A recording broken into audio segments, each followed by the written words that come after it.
Apple, Spotify, or wherever you get your podcasts. The wait is over. 2027 Kia Tellurides have arrived at Mark Kia in Scottsdale. And right now, you can lease a brand new 2027 Kia Telluride for just $449 a month for 36 months with just $39.99 due at signing. And if you're thinking about selling or trading your current vehicle, please give us a call. Our data shows that 9 out of 10 times we offer more. Don't risk losing $1,000 or more by not making that simple phone call. The name to remember? Mark Kia. Mark Kia. $0 security deposit. Payment plus title license and the $8.90 adopt fee. Offer expires March 2nd, 2026. Hey, Ron. Gary. William. Ron. Gary. Hey. Okay, we got that out of the way. What's on your mind? I don't think people should pay their bills. That sounds illegal. Let me finish. I don't think people should pay their bill until 2027 for a brand new system from Alaskan AC. Wasn't this my idea last month? Yes, but this is this month, and it's my idea. Hard to argue that logic. Okay, so the message is simple. Get a brand new heating and air system Installed neatly in just one day With AeroSeal duct sealing and inspected 5 ways to Sunday. all of it, and make no payments till 2027. with approved credit. I'm the disclaimer guy. So, yeah, Yeah. Yep. Now what? no need to complicate things, right? Start this year out with a shiny new heating and air system. And no payments for a full year. Seems like we're forgetting something. No, I did the disclaimer thing. Can't put my finger on it. Oh, schedule now at alaskanac.com. That's it. Can't forget that part. Every day begins with the promise of something new, a new perspective, a fresh start. At Banner Health, right here, right now, we're pioneering new ways to treat cancer with our own immune systems. We're among the first to treat Parkinson's with the patient's own cells. And we're a world leader in artificial heart implantation, all while training over 1,300 doctors every year. Impressive, right? It's just another Banner day. Banner Health.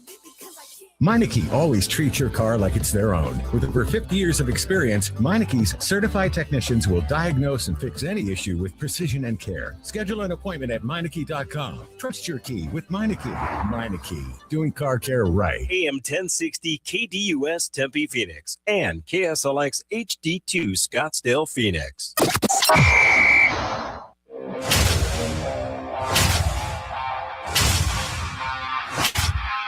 It's the lunch break.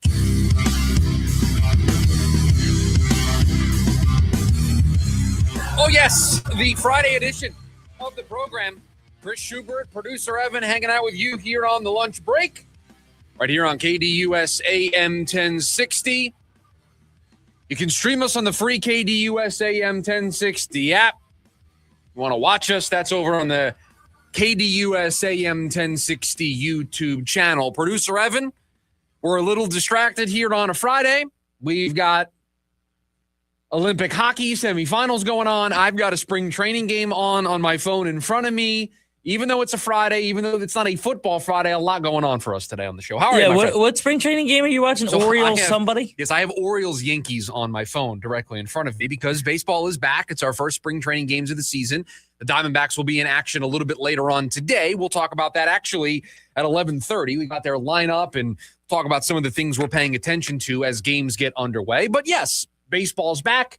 We've mentioned it here on the show many times. It's my favorite sport, so I'll watch Orioles Yankees to see the starters play for 2 innings and then be taken out, and then a bunch of guys I've never even heard of will be in there, but I will be watching nonetheless. And it's a weird spring training because of the WBC, so you're going to see a lot of these guys probably play a lot earlier.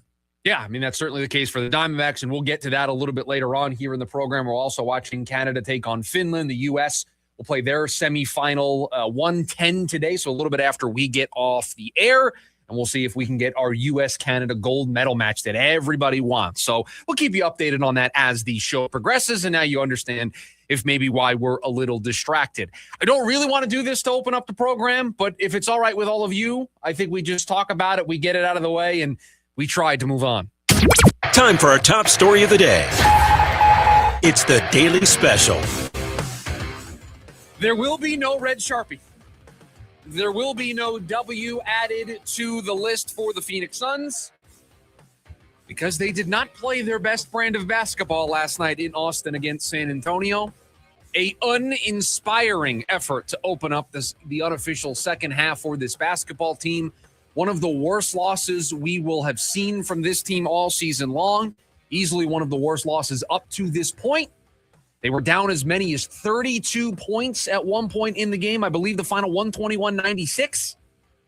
It was all in all a disastrous start to the second half of the season for the Phoenix Suns. And the only thing I can really compare it to, thinking about it this morning, your favorite TV show, your favorite movie, the last movie in a series comes out, that finale that you know is the last episode of a TV show, and you've waited years for the finale. You've waited years to see how all of those loose ends are going to be tied up. You waited years to see how they would put together the final part of the trilogy. And you get there and you watch that final episode. You watch that final movie and you go, really? That's it? I waited all this time for that? That's how I felt watching the Phoenix Suns last night. We had all that time off. We talked about them recharging their batteries. We talked about it being the perfect time for a break for them. They had struggled in the beginning part of February. The time off would be good for everybody involved because of the way they play. They just play so hard every single night. Let's get some gas in the tank. Yeah, you're not going to have Dillon Brooks last night, but hey, Devin Booker's going to be healthy. You're going to have Jalen Green. It looked like you were going to have Grayson Allen. It was going to be perfect. They were going to start the second half on a good note. They were going to have recharged batteries. Away we go. You didn't get any of that last night. You didn't get Grayson Allen last night, who hurt his ankle in shoot-around. You didn't get a healthy Devin Booker. He left with hip soreness. Don't know what his status is. You didn't have Dillon Brooks. He was suspended for that game. You didn't have anything that you thought you were going to have last night, and you got one of the worst performances that the Suns have had this season. And listen, I don't want to do this today because I think it's unfair to do it today. But producer Evan sat down in my office today when we got ready to put the show together. And I want you to say out loud the question you asked me first thing this morning. There wasn't a good morning. It wasn't a how are you. You sat down and the first words out of your mouth were, are we done? That's the feeling coming out of that game last night. Now, I don't think we should be there yet. But boy, when you hoped that the All-Star break would be a chance for the batteries to be recharged, when you thought that the All-Star break was going to provide an ability to get healthy, and we've played one game, and you played as poorly as you did, you didn't get Grayson Allen back, Devin Booker got hurt again, I don't fault somebody out there today for asking that same question that producer Evan asked. How do you not have that takeaway when you get blown out by San Antonio? You were uncompetitive. You were uncompetitive in that basketball game last night against San Antonio. And the moment Devin Booker went out of the game, that's when things kind of flipped, and you did not stand a chance. And you've made it your calling card all season long to battle, to be competitive, to grind out games to where even if you don't play your best, you're in these games in the second half and against a team that you may see in the postseason, a team that you may match up with in a first-round series. You didn't look like a team that belonged on the same court as them last night. Now, if we're going to be optimistic, it's one game. There's 26 more. Plenty of chances to get the 17 wins that we think are required to avoid being a play-in tournament team. The problem is this feels like a continuation of what we saw at the beginning of February. You didn't get that change that you thought the All-Star break was going to provide. We've opened up the second half talking about the same things we talked about going into the All-Star break. The reason why we were encouraged that the All-Star break was coming when it did. The injuries piling up, looking like you're out of gas, the tough February schedule taking its toll. We thought, okay, wipe the slate clean. We can reset, come out in the second half, boom, firing on all cylinders. Well, here we are back to where the conversation was in the beginning of February. Just a bad performance last night. And it's one of the few rare ones. They have not had, you can count on one hand, the number of games they've had like that this season. Bad time to have one. They got to hope that they can regroup, come home, and start this weekend on Saturday when they take on Orlando, that they can try to do something with these 4 games that they have at home to end the month of February. And they have to. They have to take advantage of this next couple of games on the schedule because, let's face it, when you take a look at the schedule and you took a look at what it was going to finish with here after the All-Star game, you felt like they could take advantage of these next couple of games. And yeah, I don't think any of us thought that they would, have San Antonio roll over last night. But for you to roll over that's the problem. And get beat like you did, it creates a very different feel. For you to lose in the fashion you did, it feels very different than if they would have lost in a 10-point game. Right. It's not that they lost, it's how they lost, right? It's the context around the loss. Losing to San Antonio is not anything to be ashamed about. They're the 2 seed in the Western Conference. They are a team that could win a championship this year. They've got a young nucleus of players led by Victor Wembanyama that could be a thorn in Oklahoma City's side, right? I mean, so they are a very good basketball team. Nobody is saying that you shouldn't lose to San Antonio. You didn't lose to Dallas last night. You didn't lose to Brooklyn last night. You didn't lose to Utah last night. You lost to a very formidable team on the other side. It's how you lost. It's that at one point you were down 32 points in that game. The 2025-26 Phoenix Suns, they don't trail in games by 32 points. That's not what they do. That's not who they are. Yet last night they were. That's the concerning part. The concerning part is you didn't wipe the slate clean coming out of the All-Star break. We're right. It's like the All-Star break didn't happen. We're talking about injuries again. We're talking about struggling in the month of February. It's like that couple of days off, those 8 days off didn't happen. We waited all this time for the second half to start. And we are right back having the same conversation. It's concerning. I don't want to say season over. I understand why you may feel that way after the way they played last night. Season's not over. This is a resilient group. They'll bounce back. But it's just not the message. That's not the opening shot you wanted to land in this boxing match that is the second half of the season. And especially because, before the All-Star break, we had the conversation of like, is this coming at the perfect time for them? Because they play so hard. Are they dead from a physical standpoint? Like, are they just tired legs? And now we're at a point where we're having the same conversation after the All-Star break, and it didn't feel like that was going to happen. No, you expected, because of who they are as a team, that they were going to come out and be ready to go, be motivated. Brian Gregory said in his press conference with the media, his media availability, hey, we've had a great start of the season. It's not over. It can be taken away like that. And last night are warning signs. Those are the types of games that are a reminder of you haven't accomplished anything yet this season. You still got to go out there and do it. And now you've got one less game. We've been talking about 27 games. Well, after last night, you got 26. And the best thing this team can do is over the weekend, rebound. Now, it wasn't all bad. There was one bright spot in that game last night that I do want to focus on a little bit later on in the program, mainly because I think they're going to need him, and that is Jalen Green and the way he played in his 26 minutes. He played really well last night, and they're going to need more of that if Devin Booker has to miss some time. Left the game with the hip soreness, tried to come back in, couldn't really give it a go, then got removed and didn't play the remainder of the game. So that's the thing we're all waiting on, right? Is how much time will he miss, if any? Will it be a decent amount of time? Will it be no time? We know Devin Booker, he's going to try to push it. He's going to try to push the envelope. But after the game, it was just labeled as hip soreness, and we'll see what ultimately happens from here. But again, not what you wanted to see coming out into this second half. That was not the opening shot of the movie that you wanted to see. And we talked all this week, about the expectations, right? And how they've changed, and talk about going 17-10 in the final 27. Those were a huge conversation points. And not that those are out the window, but losing in that way, it's like 17-10 doesn't feel achievable anymore. And obviously it is. And like, that's an exaggeration, but I don't blame anybody for walking out of last night and saying like, okay, where do we honestly sit here? Right. The initial shock of getting blown out and losing to San Antonio can kind of lead you to things like that. Again, 26 games to go, plenty of time. To me, the more important thing isn't that they lost last night to San Antonio. It's where are we at with injuries? How long is Grayson Allen going to be out for after getting hurt in shoot-around?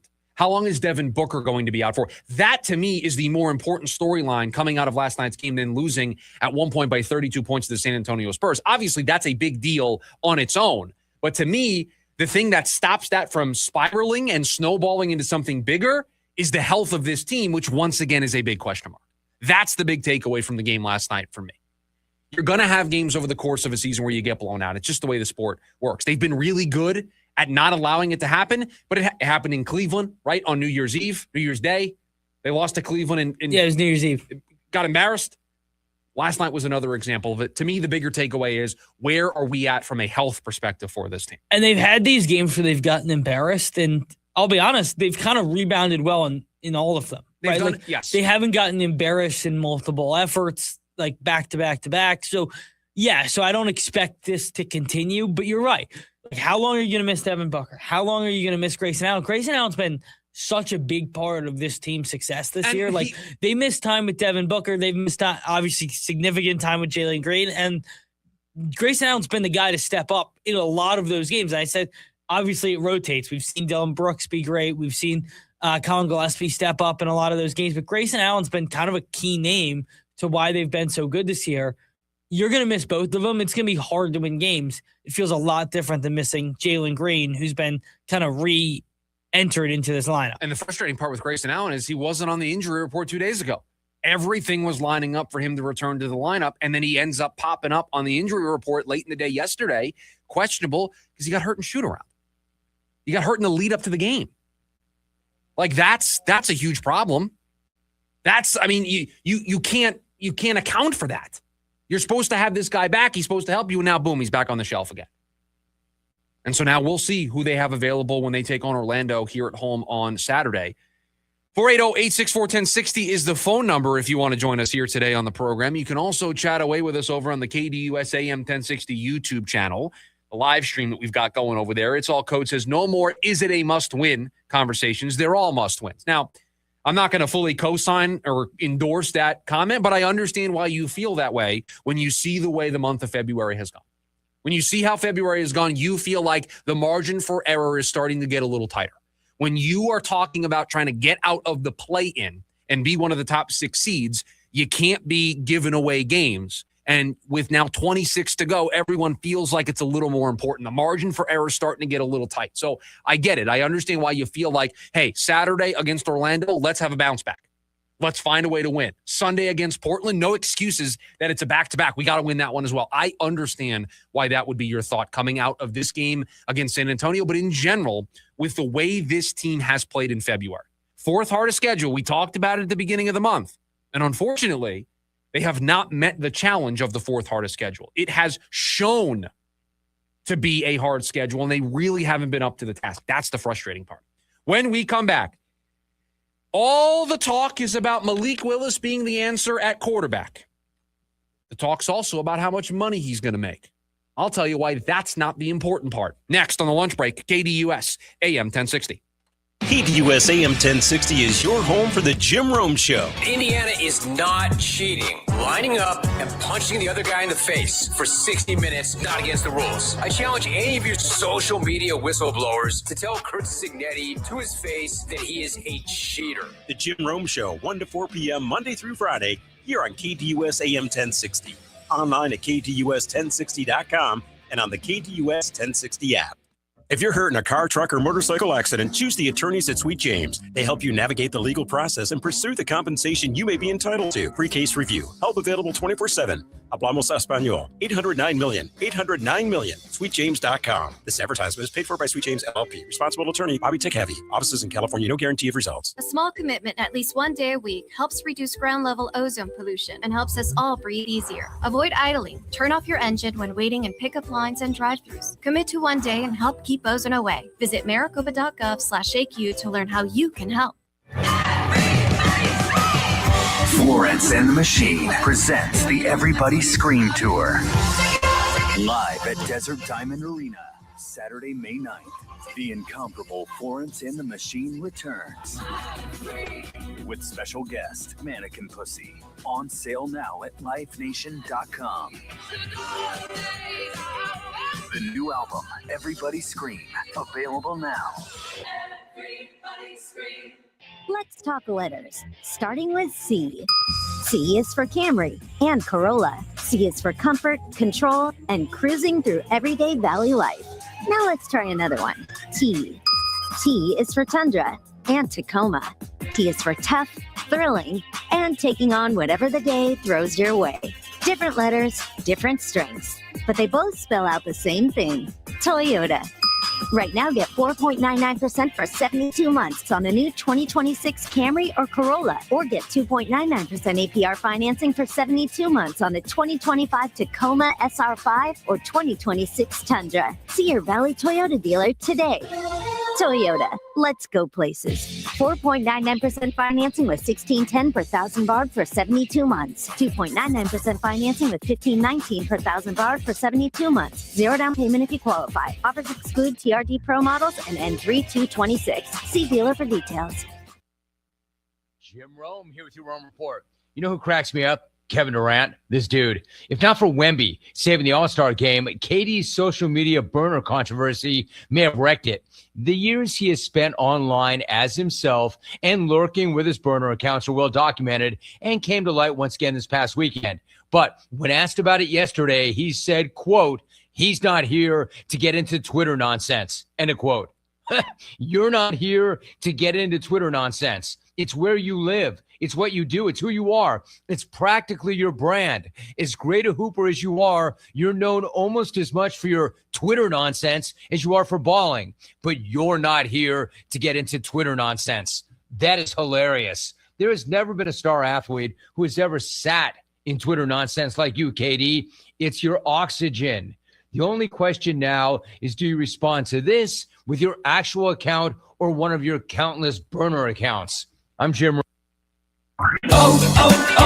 O'Reilly. Check engine, ABS, or maintenance light on? Take the guesswork out of your warning lights with O'Reilly Veriscan. The service is free and provides a report with solutions verified by ASE certified master technicians. And if you need help, we could recommend a shop for you. Ask for O'Reilly Veriscan today.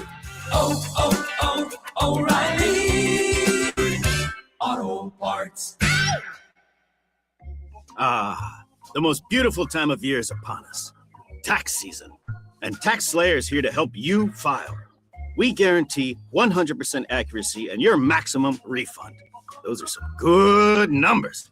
And you can trust me because I'm a talking calculator. Did I mention Tax Slayer even has support from real US-based humans? If you have any questions along the way, beat the rush and start for free today. Tax Slayer. File fearlessly.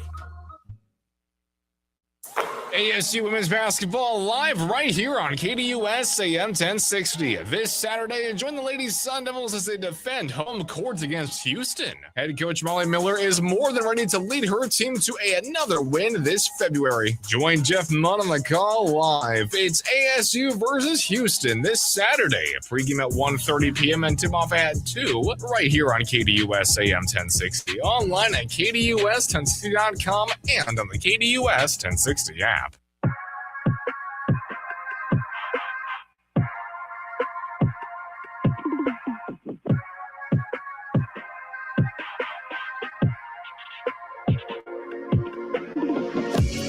Welcome back to the lunch break. KDUS AM 1060. Chris Schubert, producer Evan is on the other side of the glass. Thanks for hanging out with us today on a Friday. I think outside of the conversation that we started to touch on yesterday about the Cardinals maybe tanking in 2026, the other topic about the Arizona Cardinals that I think is a popular one is surrounding Malik Willis being the quarterback for them next season and how aggressive of a pursuit the Cardinals will have to get Malik Willis to be their quarterback next season. Now, we've talked about here on this show the threads, the connections that could link Malik Willis to the Arizona Cardinals, right? The Nathaniel Hackett connection, the LaFleur brother connection, the Monty connection from Tennessee, right? All of the reasons why, if Malik Willis wants to go to a place that he's really comfortable, the Arizona Cardinals should be in the same conversation that people are putting the Miami Dolphins in when it comes to the connections that Malik Willis has to those teams. But the other part of it that I think is really fascinating is how much Malik Willis is going to get paid. Because it's all over the place in terms of the projections. Is he going to be overpaid? Is he going to be underpaid? Is he going to get, $20, $30 million a season? Is he going to get $15, $20 million a season? Is he going to get 2 years? Is he going to get 4 years? That's the conversation that you're having right now. And I think there are a lot of people out there that are on the fence about giving Malik Willis a lot of money. And I think those people are missing the larger point. The money doesn't matter when it comes to signing Malik Willis. If Malik Willis's market value right now was $40 million a season, I don't think I'd have that much of a problem if the Cardinals wanted to go to $40 million a season. Now, I don't think that's where it's going to end up. I'm picking the extreme end of the spectrum. But this is why I don't think it's important. If it's a 2-year deal, it's easy to get out of. It's easy to structure it in a way to where, yeah, it's 2 years, $80 million on paper, but you pay a lot of the money up front in a guarantee, and you structure the contract that if you want to get out of it after year 1, you can, right? The Jets just did this with Justin Fields. Teams do this all the time. It's the number of years that matter, not the AAV. If he's getting a $30, $35 million AAV and he wants a 4-year deal, now we've got a problem because you're committing basically to Malik Willis being your starting quarterback for 2, maybe 3 seasons. I don't know if I'm ready to make that commitment with Malik Willis. That's like pulling out the engagement ring. I don't know if we're ready for that here in Arizona. Right now, in a post-Kyler Murray world, the Arizona Cardinals, they're out on the dating scene. They're not committing to anybody long-term. They're going out. They're speed dating. They're doing those group dates where you just, a bunch of single people go out and you hang out together and you see what happens. That's what the Arizona Cardinals are doing. They're swiping left and right. That's where the Arizona Cardinals are at in their quarterback pursuit. I don't think they're ready for an engagement or a marriage just yet. They're getting out of a marriage. They're getting out of a long-term commitment with Kyler Murray. They need time. So the number of dollars doesn't actually bother me with this. And I think that's where a lot of people are putting their attention in the wrong place. Dak Prescott's getting $60 million a season. Tua's getting 50 plus, right? You got a lot of quarterbacks making a lot of money. It's not about the AAV. It's about how many years are you locking yourself into that quarterback. So for me, anything on a 2-year deal or even a 3-year deal where I can get out of it after 2 years, I think I'd be okay with if that's how the Cardinals wanted to pursue Malik Willis, if that's how they aggressively wanted to go after their quarterback, because it's not a long-term commitment. It's a 1 or a 2-year commitment to see how things work, to see if Malik Willis has actually developed into a capable starting quarterback in the National Football League, right? You're betting on a ceiling with Malik Willis. He's the quarterback in this free agent class that many people would say has the highest ceiling. That's why you'd aggressively pursue him. Out of all of the options, that's the dude that could be the next Sam Darnold. That's the dude that could develop into my long-term answer to where I don't care where I pick in the 2027 draft, where I don't care that I pick in the 2028 draft. Don't worry about the money. Worry about the number of years. He wants 4 years in addition to that $35-40 million. Now you got to pause. Now you got to think about, is this really what I want to do? Am I certain that Malik Willis in this system, in this infrastructure, in this environment is going to be my long-term answer at quarterback? That's where it starts to become a problem. But to me, any amount of money on a 2-year deal is worth it if you want to roll the dice. If you think Malik Willis can work here, anything on a 2-year deal, I'd co-sign. I'd endorse. So don't worry about the money when it comes to Malik Willis. It's the years part of it that is where you overpay or underpay.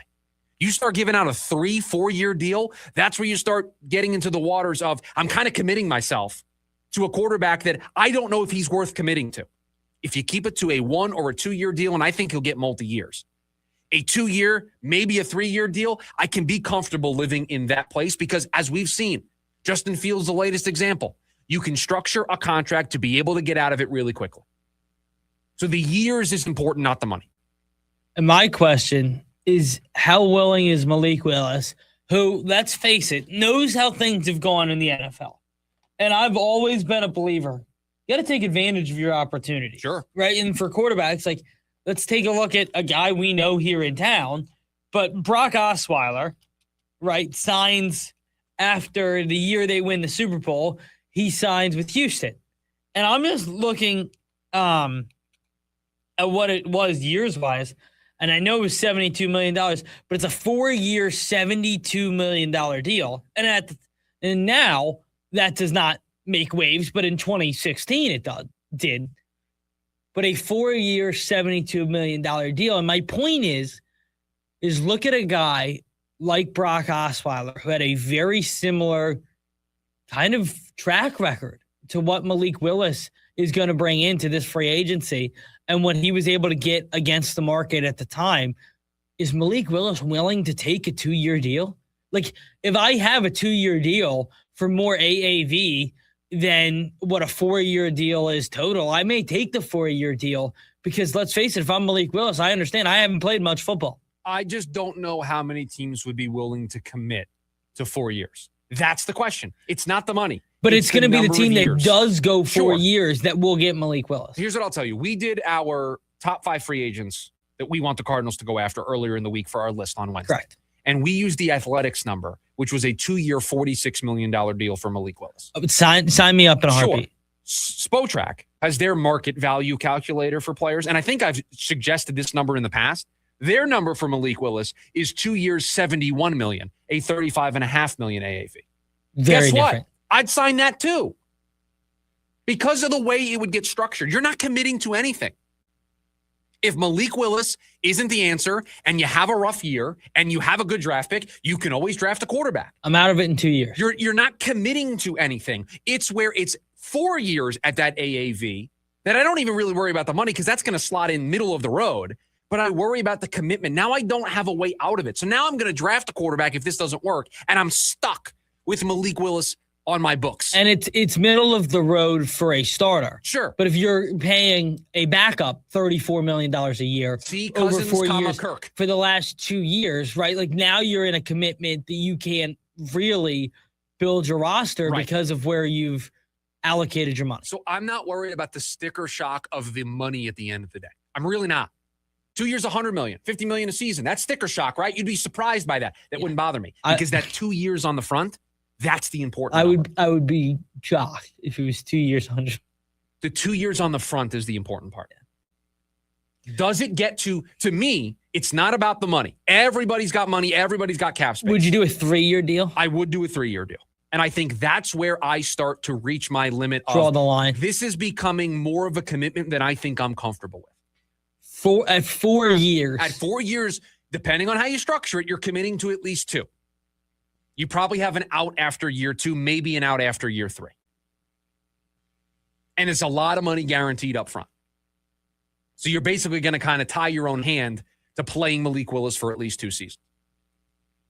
So that to me is the bigger question. The number of years, not the number of dollars. At 3 years, I think that's kind of my max. Because you're probably then committing to Malik Willis for at least 2 seasons. And I think that's where most teams are going to be comfortable. Makes sense. So don't worry about the money. Worry about the number of years. And I don't know if there's going to be enough teams out there that will be willing to stretch to that 4th year. Malik Willis is a relative unknown. Played in a handful of games and looked good. Hence why we're having this conversation. And it's a worthwhile roll of the dice. But teams are going to hedge their bet. And I think where they're going to hedge their bet is not on the dollars, but it's on the years. And that's where the battle's going to be played. So for me, if the Arizona Cardinals are comfortable going 2-3 years, it does not matter what the AAV is. You go for it. You roll that dice. You make Malik Willis your starter next season. 480-864-1060 is the phone number for you to join us here today on the program. You can also chat away with us over on the KDUS AM 1060 YouTube live stream. When we come back, it's back. Spring training begins today. So what will we mostly be focusing on? That's next, the lunch break, KDUS AM 1060. Join ASU Baseball this Friday night right here on KDUS AM 1060. Start your weekend with ASU and the Diamond as the Sun Devils take on St. John's University. Head coach Lee Bloomquist knows what it takes to lead his team to another series opener win this season. Join Tim Healy on the call live. It's ASU versus St. John's University. Pregame at 6:15 p.m. and first pitch at 6:30 right here on KDUS AM 1060. Online at KDUS1060.com and on the KDUS 1060 app.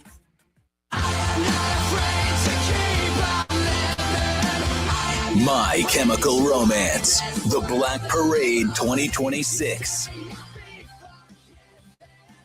Live at Chase Field, September 6th, 2026. With special guest, Jimmy Eat World. Get tickets now at livenation.com. For more, visit mychemicalromance.com. Jumbo Shrimp is back at Del Taco. One bite of Del's Jumbo Shrimp Taco. And yeah, you're on a whole different level of flavor. Top tier, no notes. Crispy golden shrimp, crunchy cabbage, fresh house-made pico de gallo, and savory secret sauce. All wrapped up in a warm flour tortilla with a fresh-cut lime wedge. And right now, get 2 for just $6. They're only here for a limited time. So level up with 2 crispy jumbo shrimp tacos for $6. Only at Del Taco. Del, yeah. Price and participation may vary. You won't believe everything I just saw. I went to Disneyland, and it was the 70th celebration. First, I went to Mickey Mouse Clubhouse Live, and I danced with Goofy. At night, I saw this parade. Everything was glowing. Sorcerer Mickey was there, and Lightning McQueen. Oh, then I went to this giant water show with all the Inside Out characters. And I was like, whoa. And then my parents were like, whoa. Oh, guess what? Bluey and Bingo are coming for real life.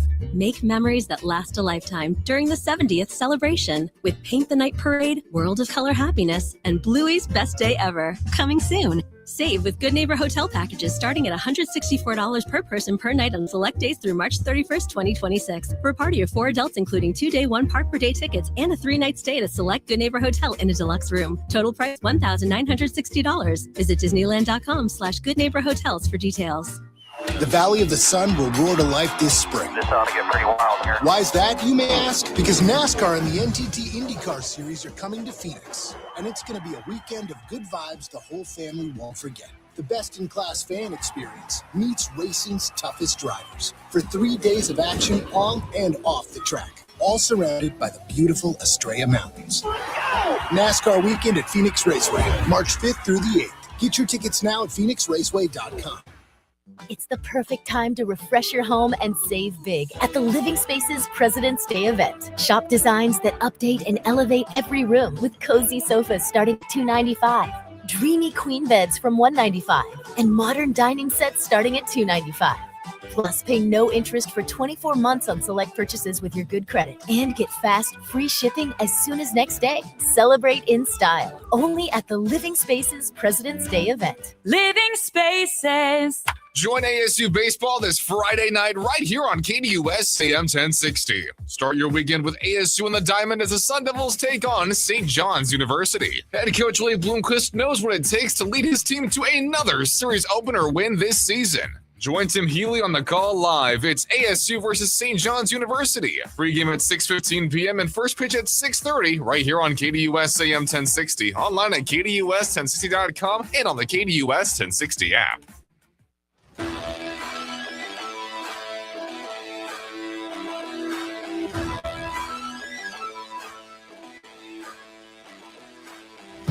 It's back, baby.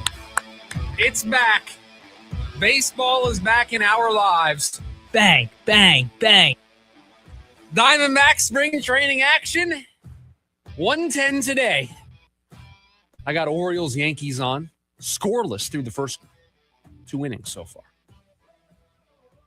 Can't tell you anybody who's pitched for the Yankees. I think they had Elmer Rodriguez on the mound. Aaron Judge play? I have not seen Aaron Judge, but to be honest with you, I've been doing a radio program, so I haven't really been, looking down intently. Fair. Gunnar Henderson? Gunnar Henderson did lead off for the Orioles, and Trevor Rogers is starting for the Orioles today. I do know all of that. Very nice, very nice. Canada did get the win, by the way. Canada did get the win, so they will be playing in the gold medal game. They will await the winner of U.S.-Slovakia, which will be at 1:10 today. So will we get our U.S.-Canada gold medal game that we've all been waiting for? Will we get it? 1 win away for the U.S. to be able to make that happen. Listen, Torey Lovello, you may think it's spring training. You may think results don't matter. Torey Lovello says, watch this. I'm going for it today. Starting lineup for your Arizona Diamondbacks today: Ketel Marte, Geraldo Perdomo, Pavin Smith as the DH, Gabby Moreno, Nolan Arenado, Carlos Santana, Alec Thomas, Ryan Waldschmidt, Jorge Barroso. We're going for it today against the Rockies to open up spring training. And Torey mentioned, because all kidding aside, these guys are going to play like 2 innings worth of baseball. They might get 1 at bat each, and then they'll be out of there. But Torey talked about how he normally wouldn't do this. He normally wouldn't put the starters in right away. But because of the WBC, and let's face it, everybody on his infield is going to go play in the WBC, right? Carlos Santana, Nolan Arenado, Ketel Marte, Geraldo Perdomo, all going to be playing baseball. He wanted to get them the time that they wanted to get in there and get reps ahead of playing in the WBC. So it looks very much like the opening day lineup. And I don't know about you, producer Evan, but one of the first things I paid attention to was the way that he structured the top six. Now, sans Corbin Carroll, right? Corbin Carroll not in there, so it's Jorge Barrosa out in right field. But you can envision a world where if Corbin Carroll's in there, you move everybody down a spot, and the opening day lineup for the Diamondbacks reads as follows.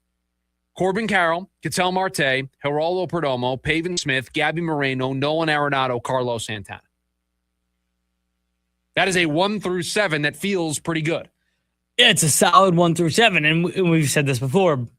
If you can get a little bit more offensively from Santana, a little bit more offensively from Arenado, man, if you can lengthen that lineup, through 6 through 7 hitters, I mean, you're talking about one of the better lineups in all of baseball. Well, and you start to then create another strength for yourself, right? Because we think right now of the offense, starting pitching, and bullpen, the rotation is the strength of this team, if we were going to define one, right? Certainly. I think number 2 would be the lineup. You start getting to a lineup where Santana's giving you more than you expect. You get more from Nolan Arenado than you expect. Maybe one of the young players, Jordan Lawler, Ryan Waldschmidt, gives you more than you expect. All of a sudden, that becomes a really strong number 2 or even a 1A in terms of strength. And now you become a more well-rounded baseball team that can be more competitive than maybe many out there think as we start spring training, right? Got to be able to turn that into a strength, and you can see a world where it becomes one. The other thing that I'm going to pay attention to today, we get some Ryan Waldschmidt at-bats. We get Ryan Waldschmidt at-bats with StatCast. Now we got StatCast at all these minor league games, at all these spring training games. Which is awesome, by the way. It's going to be good to see some of the StatCast numbers because, to me, more so than the results, it's going to be the under-the-hood stuff that determines if Ryan Waldschmidt's ready to be in the big leagues. And so those are the things I think the team's going to be paying attention to. So it'd be good to see him in there for a little bit. And he may be one of the players that gets a couple turns through. And I think maybe even more than the under-the-hood stuff, obviously you want to make sure he's making hard contact, everything. What's the approach look like, right? Like, does he look completely lost up there? And if he makes contact, you're like, wow, okay, kind of ball in the zone, he made contact, or is he laying off good pitches? And that's hard to tell sometimes in spring training because, honestly, like pitchers are working on stuff too. If I didn't like how a cutter came out, I may throw the exact same pitch. But, can I see quality at bats? And even if he's not hitting the ball hard, am I seeing 6 pitch at bats where I'm laying off close pitches and, okay, I got jammed on one of them? Yeah, you want to see if he looks comfortable, right? You want to see if I hate to use this phrase because it's not descriptive enough. Does he look like a big leaguer? Does he look like he's comfortable? He has a good handle in the zone. He's got a good feel for it. He has a good approach. He's not up there.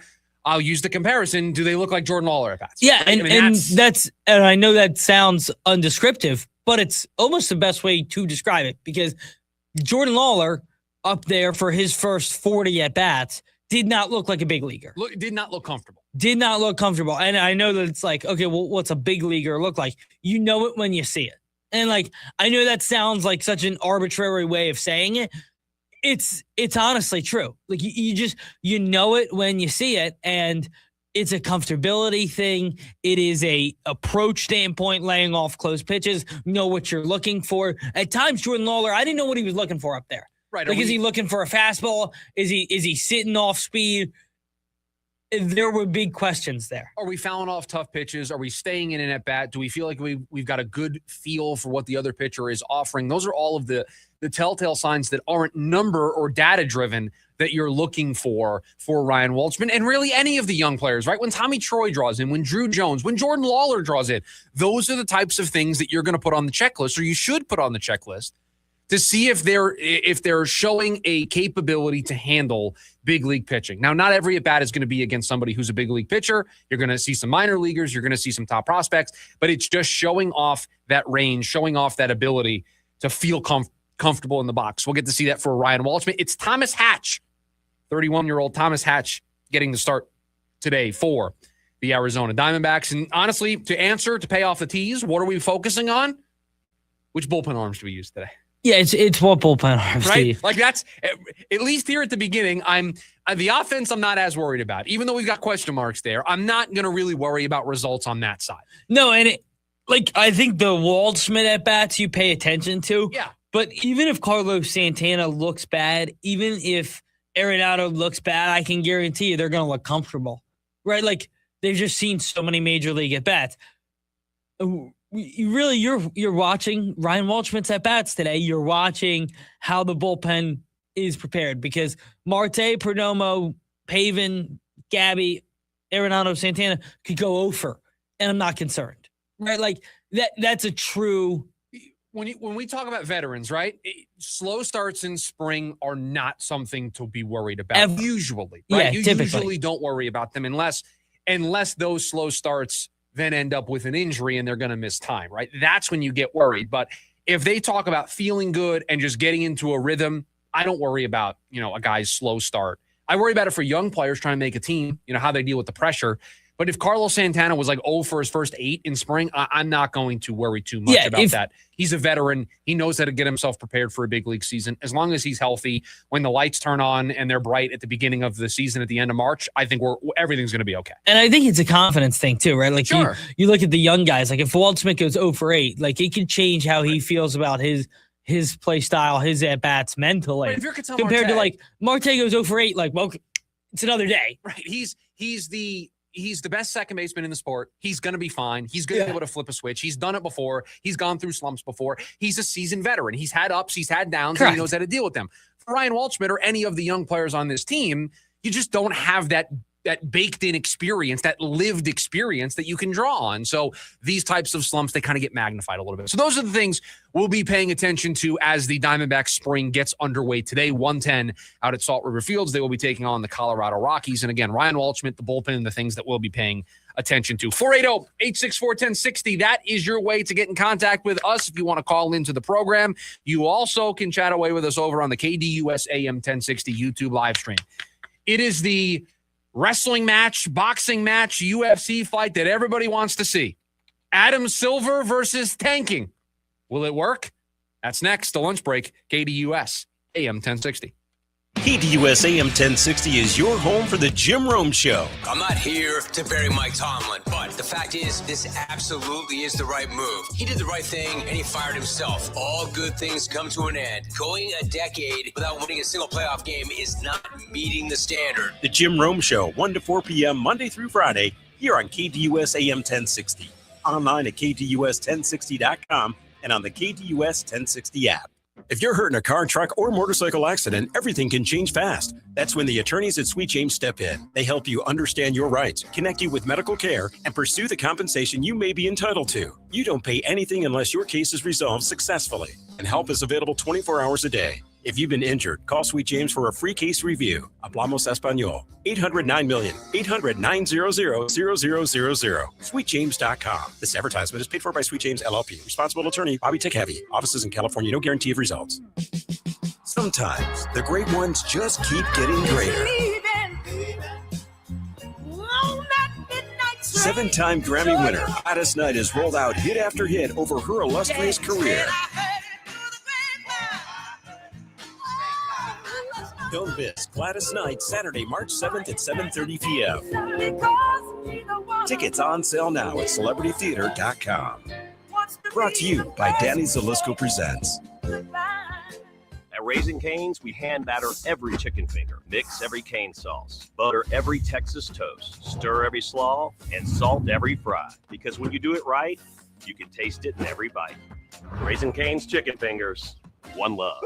At CertaPro Painters, we know that a happy place comes in many colors, like ones that inspire a sense of wonder, or a new flavor that makes life just a little bit sweeter, or one to celebrate those moments that lift you to new heights, at home or at work. We'll make your happy place your own. CertaPro Painters. That's painting happy. Each CertaPro Painters business is independently owned and operated. Contractor license and registration information is available at CertaPro.com. Meineke always treats your car like it's their own. With over 50 years of experience, Meineke's certified technicians will diagnose and fix any issue with precision and care. Schedule an appointment at Meineke.com. Trust your key with Meineke. Meineke, doing car care right. Join in on the Sports Zoo with Dave Rooster Bierstein. When your average fan goes to an NBA game, it doesn't matter if it's game 1 or game 82. Everyone healthy should be on the court giving 110% max effort. We've seen what a player like Victor Wembanyama could do to a franchise. All the greatest of the greats, when they hit the franchise, their team becomes an instant playoff team. I hate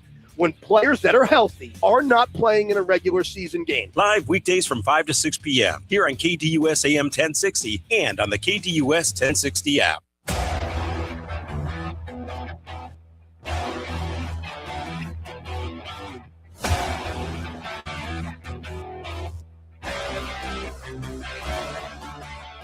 Welcome back. The lunch break here on KDUS AM 1060, wrapping up the first hour here on a Friday. Thanks for hanging out with us. We'll let you know everything going on this weekend on the station. Boy, we've got a jam-packed schedule for you. We'll do that in the leftovers. Get started tonight with some ASU baseball. Ends on Sunday with some NASCAR action. We'll give you the whole rundown a little bit later on. Yesterday in the NBA, Adam Silver, he informed the 30 general managers of the league that the NBA plans on making anti-tanking rule changes for next season. I'm going to read now directly from a Shams Charania tweet yesterday.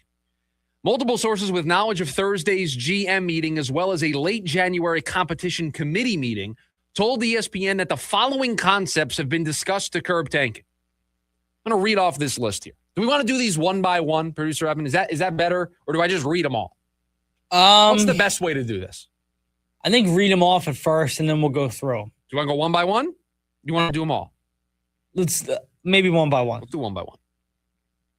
First round picks can only be protected top 4 or top 14 plus.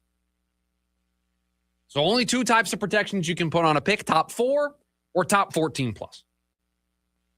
Lottery odds freeze at the trade deadline or a later date. This one's been very popular, of freezing the odds, the lottery odds, earlier on in the season. Now, I don't know what this accomplishes other than expediting the tanking and putting it in a shorter window, but let's face it, if you're a team that knows, let's just say this one passes, and now instead of the lottery odds being determined at the end of the season, we pick the All-Star break, right? So on February 13th, the lottery odd freeze, right? If you're a team like Utah, right, because they want to stop Utah from tanking. They want to stop Washington from tanking. They want to stop these teams from tanking. Well, those teams are just going to tank, and they're going to do it at the beginning of the season up through the All-Star break, right? That's what they're going to do. They're just going to move when they tank. And then what does that accomplish? Because sure, the lottery odds lock at the All-Star break, but these teams will have done damage to their organization. They will have traded away players. They would have fielded uncompetitive teams. You think all of a sudden, when they come out of the All-Star break on February 19th, they're going to start trying again? No. The damage will have already been done. The roster will have already been gutted. They will be playing players, young players, not caring about wins and losses. That will just continue. You won't fix this problem by moving up the date where the lottery odds lock. So I don't like that one. No longer allowing a team to pick top 4 in consecutive years and or after consecutive bottom 3 finishes. Okay, now we're getting somewhere. So if you're Dallas, right, you pick number 1. You get a top 3 pick. Well, now that you've got a top 3 pick in 2025, I should say, you now can't have a top 3 pick in 2026. Well, that's going to de-incentivize you from tanking because now there's no way, doesn't matter what my lottery odds are, doesn't matter, I am frozen out of getting a top 3 or a top 4 pick. That one, I think, has some type of legs to it. Teams can't pick top 4 the year after making the conference finals. I don't get this one. So if you make the conference finals, you can't pick inside the top 4 the year after. So if you hold somebody else's pick, you can't pick in the top 4 to just have a monopoly on the talent, I guess? Is it preventative to, my thought is it's preventative in like what Oklahoma City has going right now. I was just going to say, this is the Oklahoma City rule. Like, I don't really know what else it is. I got to tell you. The previous rule is the Dallas Mavericks rule. This one is the OKC rule. These aren't going to help. Some of them will on the margins help, but nothing is a dramatic change to the system. How about lottery odds allocated based on 2-year records instead of 1-year records? A rolling 2-year record determines your lottery odds. I think that makes it worse. Yeah, I think you're then going to try to be bad over 2 seasons. Yeah, I think that makes it worse. Lottery extended to include all play-in teams.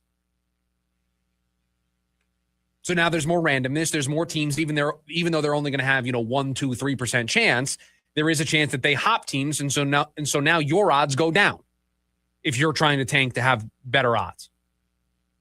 Again, I think that's a move on the margins to help. Flatten odds for all lottery teams. If you get in as the 8 or the 6, doesn't matter. Doesn't matter. Everybody's the 10 or the 7. Everybody's got the same odds. Okay. If I'm the 6th seed, aren't I trying to fall to 7 now? Here's in the lottery. Here's my issue with flattening the lottery odds. The lottery system, if we take it at face value, should curtail tanking, right? A lottery system in which just because you have the best odds for the number 1 pick, you're not guaranteed to get the number 1 pick. That, on face value, should be enough to curtail tanking. We've seen that that's not the case. So flattening the odds is going to all of a sudden change that for organizations? No, they're already rolling the dice. What were the odds last year? The number 1 overall pick. How many balls were in there? The team with the best odds. Let's do this here. Tankathon.com, one of my favorite websites. Right now, the Sacramento Kings they're in the number 1 spot at 12-45. They would have a 14% chance to get the number 1 overall pick. So right now, the odds say you can tank and you're only going to have a 14% chance. 86% of the time, you're not going to have the number 1 overall pick. And the Pacers in New Orleans also have. Okay. So those teams, 86% of the time, you're not going to have the number 1 overall pick. Correct. That's not stopping them from tanking. 86% of the time, not getting the number 1 overall pick is not stopping these teams from tanking. Here's my thing, and I stand by this. You want to stop teams from tanking? Stop the lottery. You said this yesterday. You couldn't be more wrong. The lottery. No. Here's my thought. If I'm Indiana, right? Let's say I'm 3 games over Sacramento. Okay, you've 2 teams trying to play. You have 2 teams tank. But if I'm trying to get in the lottery and I have a chance for the number 1 pick, and my odds go from 9% to 11%, I'm going to try to be worse. So with the lottery, I have a larger amount of teams tank because I have a chance at the first round pick. So like Utah right now, who's the 6th worst team, is still trying to tank so they can get the number 1 pick. But if they had the 6th pick and no chance really to catch, Sacramento to be the worst team, why would I tank and not play? Okay, so I think what you're getting to is kind of tanking on the margins, like towards the end of a season. Teams would still tank. Teams would still tank and hope that at the end of the season, they're inside the top 5. It wouldn't be for odds. It would just be for placement. It would still occur. But so like my thought is if I can always up my odds. So like Yes. If you are a team that towards the end of the season, right, you're at 9%. Let's just make up a number. And by losing a couple more games and flopping spots, I can get to 11.5. You can get to 11. You're incentivized to try to gain that 2%. I hear you. But the lottery in general is supposed to make you go, I shouldn't care about that 11% because it's only 11%. The teams still care. Inherently, the system still exists. But lottery or no lottery. Now, Code brings up an interesting idea. They'll never go for this. Of every team gets 1 lottery ball. And you put all 30 in a hopper, you televise it live, and whatever ball pops up, that's the team that has the number 1 overall pick, and you just go 1 through 30. They're never going to go for that because that means everyone has an equal chance of getting the number 1 overall pick. Now, maybe if you own other teams' picks, then you have 2 balls, right? And so you have a better chance of getting in there. But I don't know if there is a clean way to do this. I really don't. You have to completely disincentivize purposefully losing games. And I don't know how you do that with a complete rework of your draft system. And I just don't know if Adam Silver is going to be able to.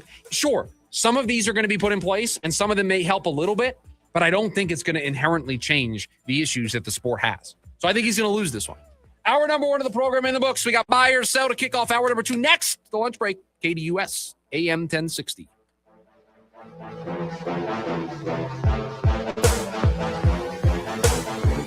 AM 1060 KDUS Tempe Phoenix and KSLX HD2 Scottsdale Phoenix. LinkedIn is pretty amazing at helping you grow your small business. We cannot stop your new clients from emailing you at 3 a.m. We can help you sell, market, and hire in one place. We cannot help you be in 3 places at once. And while we can't help you organize your calendar, LinkedIn can help you land more clients so you have a calendar to organize.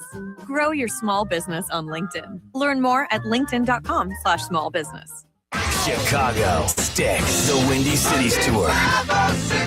Finally, 2 iconic bands together for the first time. September 1st, Mortgage Matchup Center. Tickets on sale now at livenation.com. Don't miss Chicago and Sticks. All the hits, your kind of tour. So, you're ready to propose, huh? Yeah, man. She's definitely the one. What are we thinking about the ring? I got my wife's at Hellsberg. I couldn't recommend a better jeweler. I could use some help with that. Man, go to Hellsberg. I had no idea how many details you need to consider. Did you know you can get a natural or lab-grown diamond? I didn't. Figure out what she wants. Trust me, they'll make it happen. Start your story with Hellsberg. Shop in store or at hellsberg.com.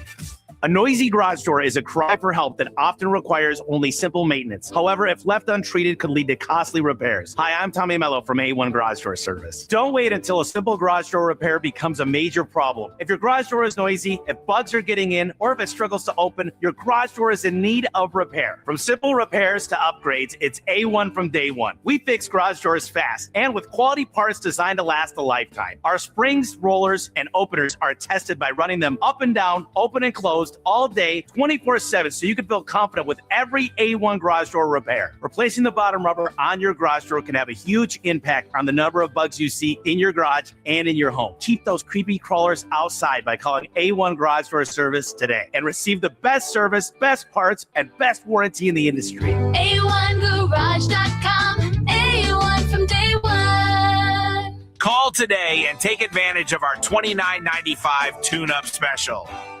Grand opening at Acclaim at 99th Avenue in Thomas, where your Fulton home is more within reach than ever. This is modern living in the heart of the West Valley. Fulton Homes. You're proud to own. We're proud to build. For 50 years. AM 1060 KDUS Tempe Phoenix and KSLX HD2 Scottsdale Phoenix.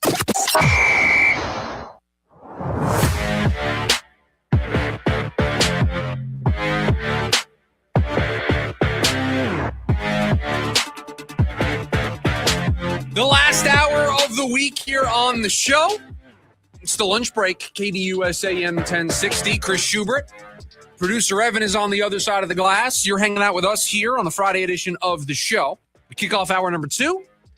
The hottest takes here in the Valley. Not going to find them anywhere else other than right here. And you know what they say? There's nothing like the Friday edition of Buy or Sell. So with that in mind, Producer Evan, take it away. Happy Friday, everybody. Happy Friday. Got any big plans for the weekend? I'm headed to the Innings Fest. I'm doing tonight is Mumford & Sons, Goo Goo Dolls. That'll be fun. Tomorrow, I feel like tomorrow is not as good of a day, but Sunday I'm excited for. Blink 182. Tomorrow's 21 Pilots, also solid. So yeah, should be fun. Excited. That's what you're doing this weekend. How about you? What do you got I'm going doing on? my taxes. Taxes? Doing my taxes. I told you this in the morning meeting. You have till April 15th. I understand that. You're rushing into tax season. I like to get them done so that I don't have to worry about them. Are you a TurboTax guy or you got an account? So I usually don't do them myself. I usually have a family member do them for me. Nice. I got married last year, obviously. Of course, that changes it. That changes it. Because I clicked the not married. So I am taking over the taxes for the entire household. So I've never done them before. I'm now going to do them for 2 people. That's crazy. That's crazy. Never even thought about that. So what I'm probably going to do is because my father-in-law usually does my wife's taxes. Okay. I'm just going to take the laptop, go to his house maybe over the weekend, and just have him sit with me and be like, make sure I don't completely screw it up. I've got all the documentation, but I'll just have him to, be there to help me out. And then if anything goes wrong, I can blame him. Gotta tell you. Gotta have a fall. My W-2 form. John's already got his refund. That's all. That's John. That's why you do your taxes early. If you're getting listen, if you're going to get a refund, don't wait till April 15th. It's your money. Go get it. I have a problem. One of my forms got sent to Pennsylvania. Troubling. Got to get that scanned PDF'd over to you. Yeah, exactly. So that's what I'm doing this weekend, my taxes. That's going to be fun. And then hopefully watching USA Canada in the gold medal game on Sunday. 6:20 a.m.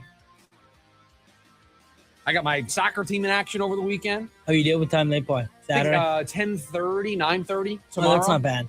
Yeah. Sometimes you're up early. I am up early sometimes. Yeah. Formula One's going to be here before we know it. Those are some early. Those are some early regular. Or some late nights.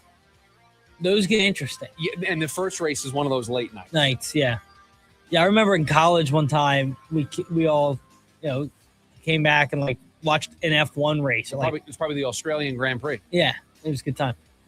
Malik Willis will get more than $30 million AAV. Yeah, I'm going to buy this. I certainly think there will be teams that don't really care about the AAV on the deal, and they'll just, overload Malik Willis with money. The important thing is going to be the flexibility in the length of the contract, right?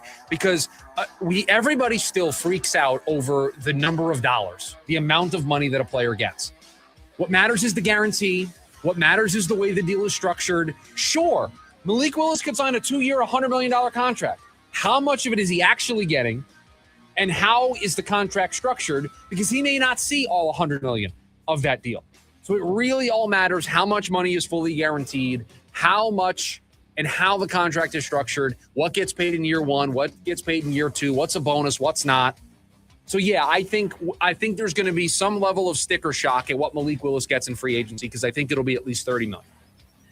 The D-backs will play most of their starters in spring training games before the WBC. Yeah, I mean, Torey Lovello said as much. So I'll buy this one as well.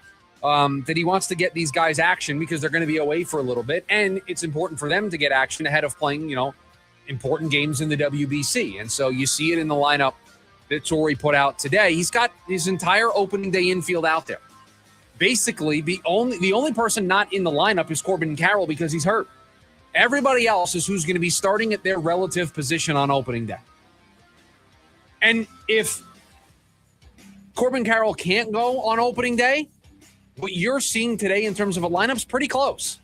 I don't know if Walchman's going to make the team, but Alec Thomas being out there, Jorge Barrosa being out there, that's Pavin at the DH. That's kind of probably what we'll see. It's probably going to be what it looks like on opening day. So you're getting an early glimpse of this team and what they'll be like on opening day.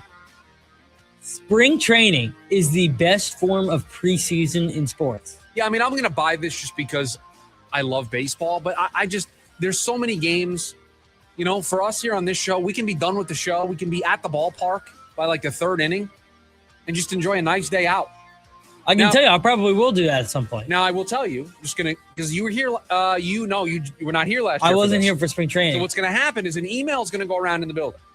And the email is going to be the company day out at the ballpark. Yeah. And it's going to occur when they play at 12 o'clock. So we're not going to be able to go because we'll be here. Correct. It'll just be us in the building. Because everybody in the building, sales staff, other program directors, they'll be at the ballpark. It's going to happen. Just get ready for it. That email is going to get circulated. You can just immediately put it in the trash. And I wonder why I haven't been very social with some of the people downstairs because we don't go to any of these events because all of them happen during the hours of our show. Anything important here inside our radio building occurs between the hours of 11 and 1. I mean, we've had, since I've started, Yeah. retirement parties, holiday parties, everything that happens in this building happens from 11 to 1. Between 11 and 1. Yeah, no, it's like you go down there, there was food left over. Thanks. Do a broadcast from a game. Where's your marketing? John, do we really want to talk about why we can't do a broadcast from the field? Do we want to get into who has the rights to the broadcast and who doesn't? Question.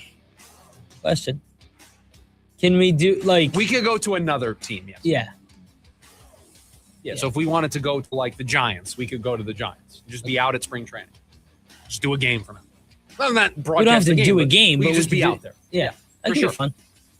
Plus, it's right by where I live. It is 100% a conspiracy that anything important in this building happens between the hours of 11 and 1. Not a conspiracy. It's true. No, but it's a conspiracy against us that's when Correct. they plan stuff. It's like they don't want us involved. Correct. They don't. And we're fun guys. We got great personalities. Yeah. You think it's because we're playing too much pinball? Well, David goes to the. That's true. David and Rudy play a lot of pinball. Right, they play a lot of pinball. Yeah. ASU's new facility will make them a consistent top Big 12 program. Sorry, say that again. ASU's new football facility will make them a consistent top Big 12 program. I mean, it's a practice facility. It's important. It's important. It's so important. But I don't think it's going to change the trajectory of the program. So you're going to sell this. I'm going to sell this. This is a terrible thing. Because I got to tell you, I would buy this. I don't typically give that out. I would buy this. Normally, you're not the one buying or selling. You usually stay neutral. Correct. You're breaking your own rule for this I day. am breaking my own rule. Okay. I'm going to sell this because the important things to ASU's success is the NIL money, what they have available in the transfer portal, and if Kenny Dillingham remains the head coach of this team. Those are the important things. The facility, the new practice facility, the new place to tailgate, all that stuff, that is the cherry on top. But that's not the important ingredients of the sundae. That's not the ice cream. That's not the whipped cream, the sprinkles. That's the cherry on top. We need the ice cream. We need the chocolate syrup. Sauce? There you go. We need that. Yeah. So you go chocolate sauce. You don't go chocolate syrup. But meaning what you call it. You call it sauce, not syrup. I feel like I do call it syrup. I don't know why I called it sauce. You just call it sauce there. So that's why I don't know. Yeah. Curious. Yeah, I don't know. I've never thought about that. No, and some people do call it chocolate sauce. If you weren't going to put chocolate on it, what would you put on it? So for me, if I'm going to build your own sundae, give me 3 scoops of vanilla ice cream. Okay. Not going to mix it up? No, absolutely not. Give me the rainbow sprinkles. Give me just a little bit of whipped cream. And I don't need the cherry. I'm good. Oh. I'm okay. That's a terrible take. I love the cherry. I'm okay. You know what I've always, I don't think I've ever actually had one. I love the look of a banana split. Oh, I think the idea of a banana split, 10 out of 10. 10 out of 10. Like, have I ever had one? And I got to tell you, I have a vivid memory as a child of the Curious George banana split. You know what I'm talking about? No, I have no idea. I got to pull this up. Again, I don't know how I'm going to show the audience You're here.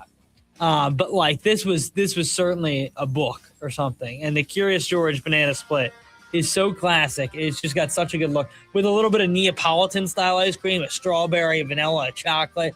I don't hate that because the Neapolitan shake over at In-N-Out, that's a top 5 shake on the market. John says the Culver's chocolate banana split. I've just never been a banana split guy. Does it have a good look to it, John? It's all about the visuals for me. I mean, do you like banana? Yeah.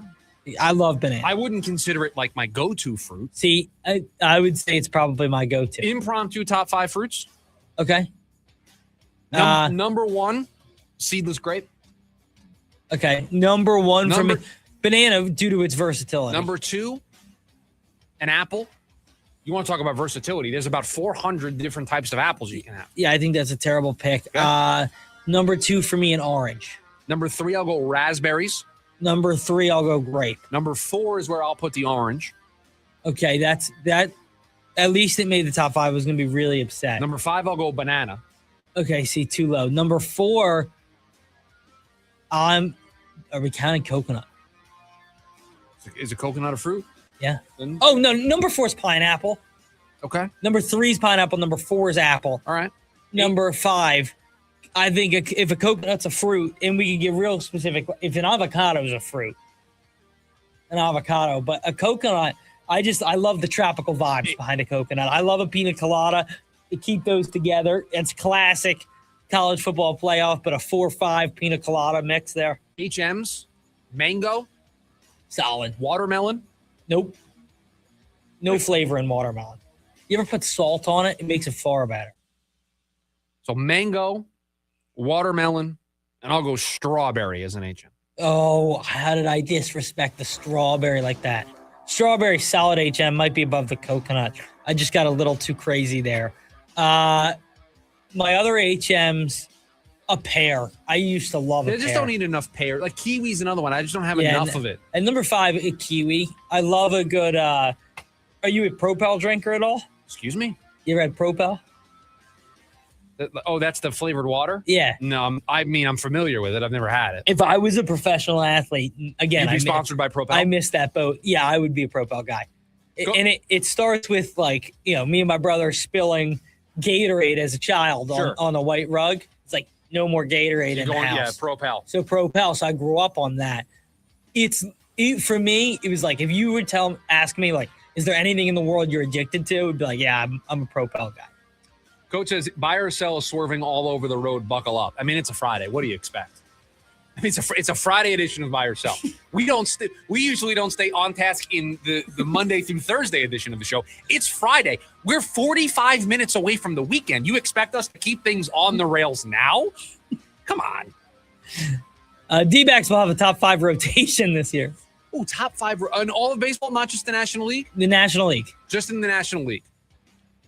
The rotations on paper that I think are better than them. Would you like me to give you that? You're going to say the Dodgers rotation is better. Certainly. Yeah. And I think it's the number 1 rotation. I think that's the best rotation in all baseball. Yeah, I would agree with that. You're going to try to convince me that the Phillies rotation is still good. It just depends if Wheeler's back and healthy. And we don't know, but we can assume a healthy-ish version of Wheeler. And I think at that point they're in the conversation for top 5. If Wheeler's healthy, they're certainly a top 5. In the National League, certainly. The other ones that I think are intriguing or interesting. The Braves? I know Schwellenbach's hurt, and that's that's another conversation. The Marlins are an interesting rotation. They traded Cabrera, though, right? And Sandy's their ace, but Sandy hasn't been Sandy in a really long time. He hasn't been Cy Young Sandy. I think Milwaukee's out of the conversation without Peralta. You want to put the Mets in there? And then that was my next question. You've got Freddie Peralta, who's an ace. Yeah. You've got Nolan McClain, who's the favorite to win the National League Rookie of the Year. It's a little top heavy. You got Sean Manaea. And then that's the question. Clay Holmes was pretty good last year. Who do you consider the D-backs 3? You got to put Corbin Burns to the side, right? Because you're going to get him back at some point. But I don't think that's fair to evaluate him in this conversation. If you're not evaluating Wheeler and Schwellenbach, then I don't think you can. You can't put Burns. You can't put Burns in. So I think you're looking at Kelly, Gallen, and I think you're going to have Ryan Nelson as the number 3. Yeah, and I think I would take the Mets over that. So I think it's the Mets. I think it's the Phillies. I think it's the Dodgers. I think finding another team to throw in there. Even without Ranger, it's tough. Padres? Phillies. Gosh, are they as deep?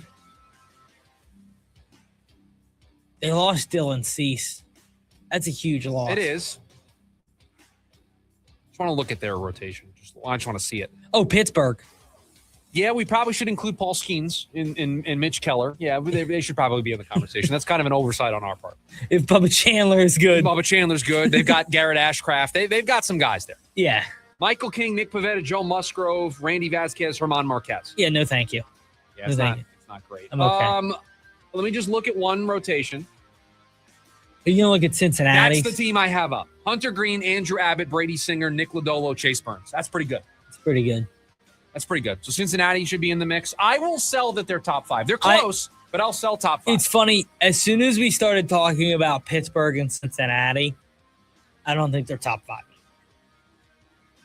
They're close, though. I want to look at one other one. Do you like Matthew Boyd, Edward Cabrera, Cade Horton, Shota Imanaga, and Jameson Taillon? Because that's the Cubs rotation. That's not bad. I do. It's not bad. Like Cabrera and Imanaga are a good 1-2. Yeah. Cade Horton. When Shota's on. Oh, he's a Cy Young candidate. He's a Cy Young candidate. I just watched this girl fall on speed skating. That looked dangerous. Fell right in her face. Oh, I've moved over to ESPN in here. Okay, what's? I just got Sports Center. The second round of the Genesis is live now on ESPN Plus. Nice. I saw Scotty was 5 over. No picks for the Genesis. No picks. The 4 majors and then the unofficial 5th major. Right. Not the players. By the way, have you been seeing at the Genesis the controversy? The thing I've seen the most out of the Genesis is Tiger Woods leaving the door just ever so slightly open to playing the Masters. Yes, great.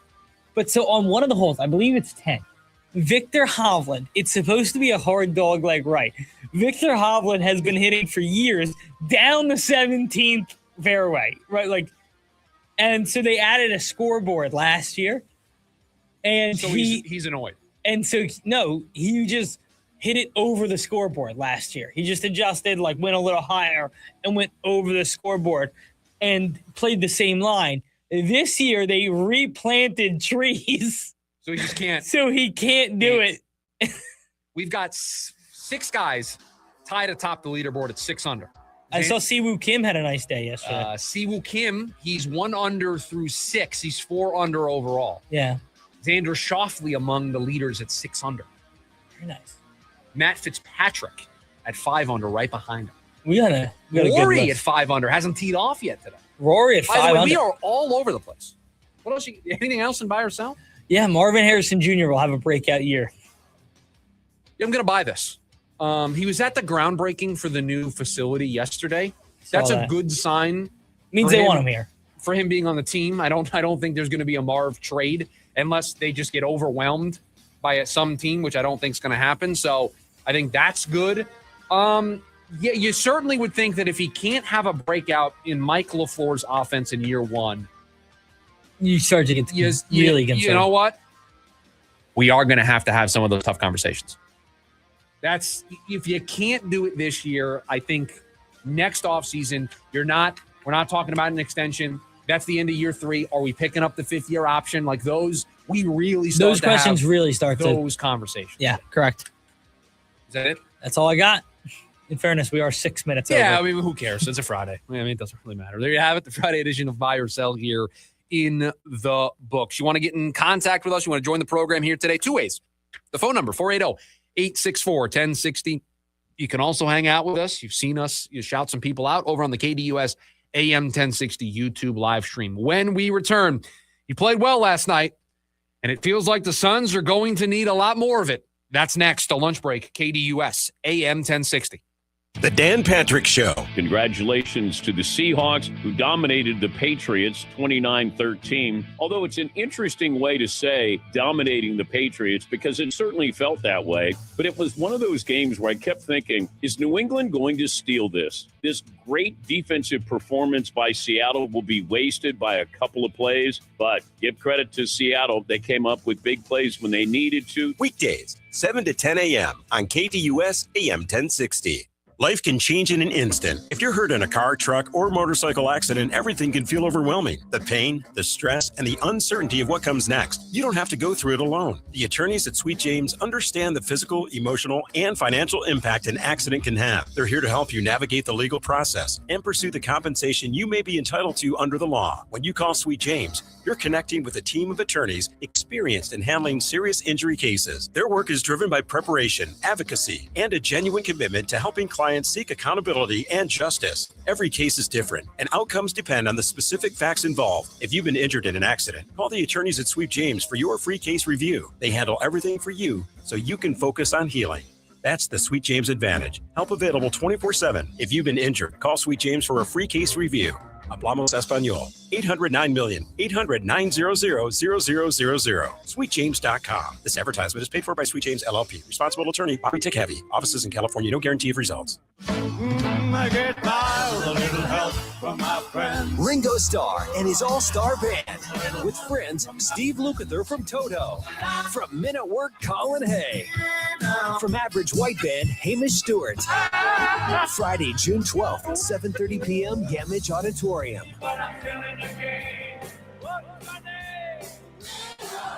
On sale now at Ticketmaster.com.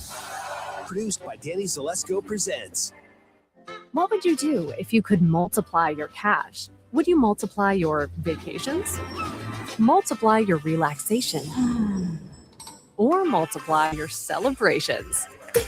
With multiplier scratchers from the Arizona Lottery, you can multiply all the good things, like vacations, relaxation, and celebrations. Play multiplier scratchers for over $270 million in prizes and multiply your fun. Arizona Lottery, Love the play.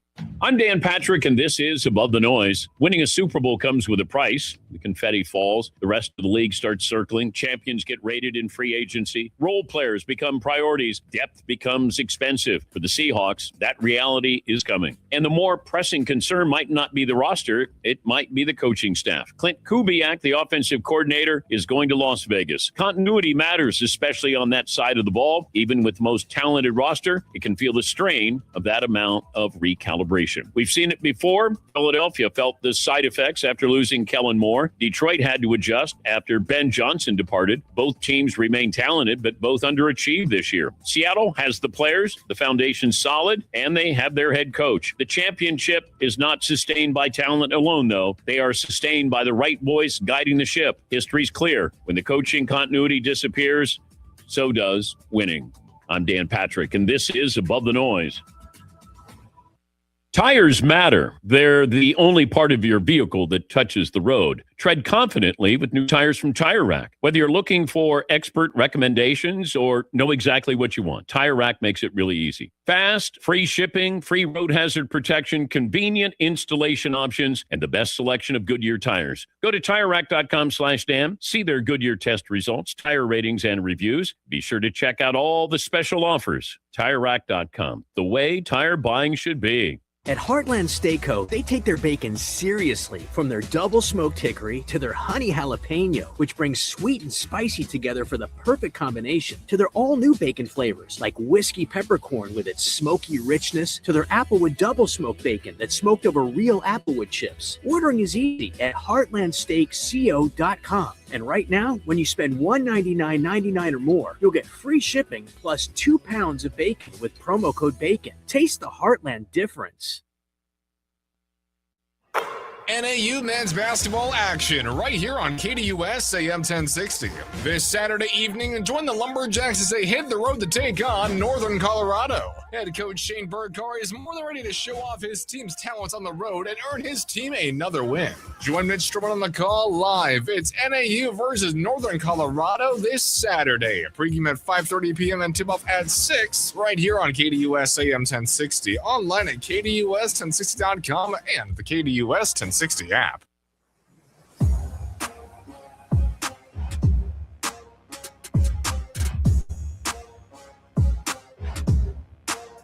Back here on the lunch break, KDUS AM 1060, Chris Schubert, producer Evan is on the other side of the glass. There wasn't a lot of positives to take away from the 121-94 loss for the Phoenix Suns last night. Got blown out by San Antonio. More injuries started to pile up. But if we had to pick one positive, it would be the 26 points scored in 26 minutes from Jalen Green. It was really the first time all season in the 8 games that he's played in that he's looked like the Jalen Green that the Suns traded for in the summertime, right? Attacking the basket, being that physical downhill runner, right? We use the football analogy, attacking the basket, taking the ball to the hoop. He looked like the Jalen Green that the Suns signed up for when they traded for him in the summer. And boy, that even though it came in a blowout, it was a good thing to see, because if you look at the injury report, if you look at the state of affairs for the Phoenix Suns, they're going to need that guy to show up regularly over these next 26 games. They need him to be that version of Jalen Green. And I also wonder if last night was the unlocking for Jalen Green.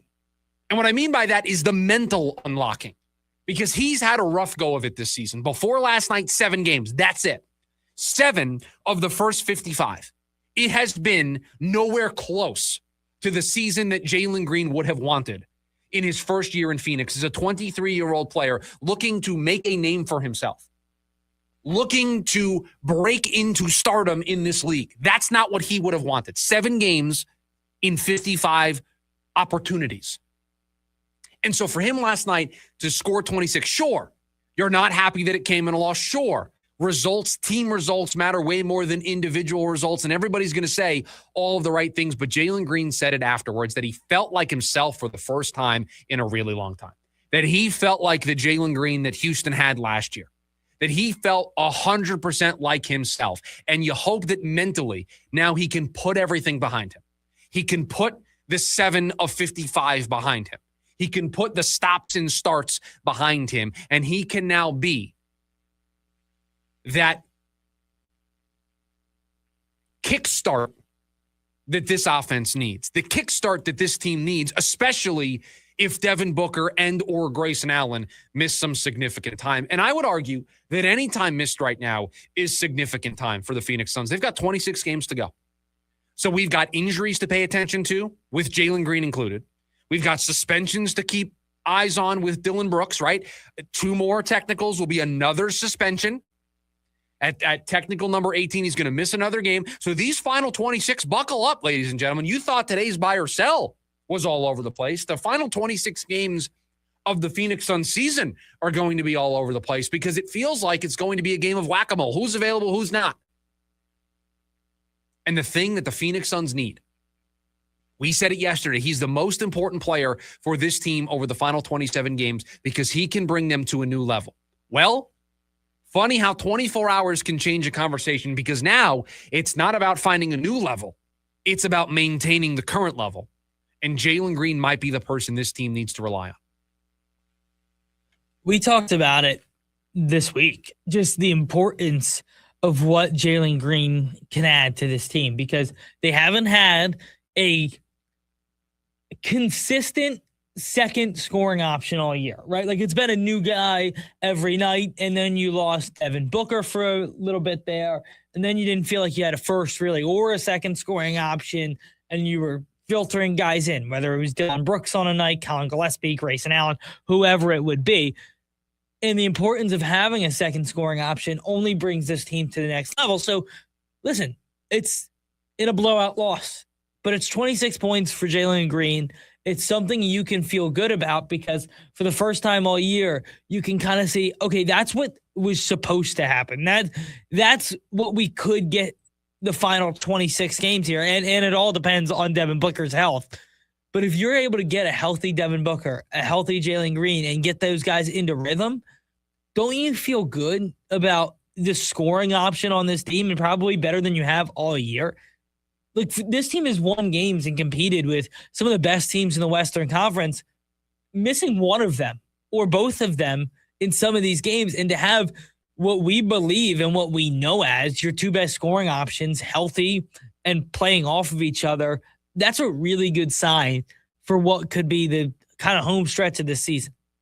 Let's just go through the game logs. It's actually an easy exercise to do because there's only 8 of them. He scored 29 points in 23 minutes in his season debut against the Clippers back on November 6th. He then played the Clippers again on Saturday the 11th. You'll remember he played 7 minutes in that game before getting hurt again. We next saw him in January 20th. He scored 12 points in 20 minutes. He then played that Friday, January 23rd. He scored 4 points in 4 minutes. Again, another injury.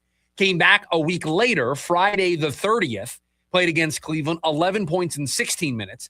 Then in February, he played on the 7th, 8 points in 17 minutes against the 76ers, 12 points in 20 minutes against the Mavs on the 10th, and then the 26 points in 26 minutes last night. So outside of his season debut back on November 6th, it's the best we've seen Jalen Green play all season. And to be honest with you, that game in November feels so far away, it's like it didn't even happen. I mean, that is 2 injuries ago. That's an entire season ago, basically, if you think about where that team was when those 2 games happened to where they are now. And so it feels like a return to form for Jalen Green, and you hope 2 things, that it gives him the confidence to continue to play that way, that he can stay healthy, because you consider all of the injuries the Suns have right now, they need him to stay on the court, because if he continues to play that way, they're going to be able to ride this storm out. They're going to be able to allow Grayson Allen and Devin Booker to take their time and make sure they're healthy. And then once you get everybody healthy, once you actually play 100% Phoenix Suns basketball, you then can start to talk about the next ceiling for this team if Jalen Green's going to play like that. That next ceiling is something we haven't seen all year. Now, you want to see it in a competitive environment, not in a blowout to San Antonio. Exactly. But that's where it gets exciting of you can take some positive out of last night. Yes. And that next step, that next ceiling, whatever you want to call it, we haven't seen all year, really. So that's where it gets a little exciting. That's where it gets very exciting. If you can get 100% healthy, if Jalen Green can play like he played last night, you're going to start to play a lot of competitive basketball games the way you were in the first half, and you're going to win a lot of them too. Health is so important for this team right now. And it's health for the guys that are currently healthy, but it's also the health of the guys that are on the sideline, because we just still have yet to see this team fully functional all season. They've got 26 games to go, and I don't think it's outlandish to say we have not seen the best version of this team yet. I don't think it's outlandish at all. So we got to see that Jalen Green for the rest of the season, because it was impressive last night. Again, you'd like to see it in a competitive game, but it was impressive to see. 480-864-1060 is the phone number for you to join us here today on the program. You can also hang out with us on the KDUS AM 1060 YouTube channel. When we come back, is there any excuse for the Cardinals not to be better in 2026? We'll answer that next. It's the lunch break, KDUS AM 1060. KDUS AM 1060 is your home for the Jim Rome Show. Indiana is not cheating. Lining up and punching the other guy in the face for 60 minutes, not against the rules. I challenge any of you social media whistleblowers to tell Kurt Signetti to his face that he is a cheater. The Jim Rome Show, 1 to 4 p.m. Monday through Friday, here on KDUS AM 1060. Online at KDUS1060.com and on the KDUS 1060 app. The Avett Brothers and Mike Patton present Avett Patton performing live at Arizona Financial Theater, May 12th.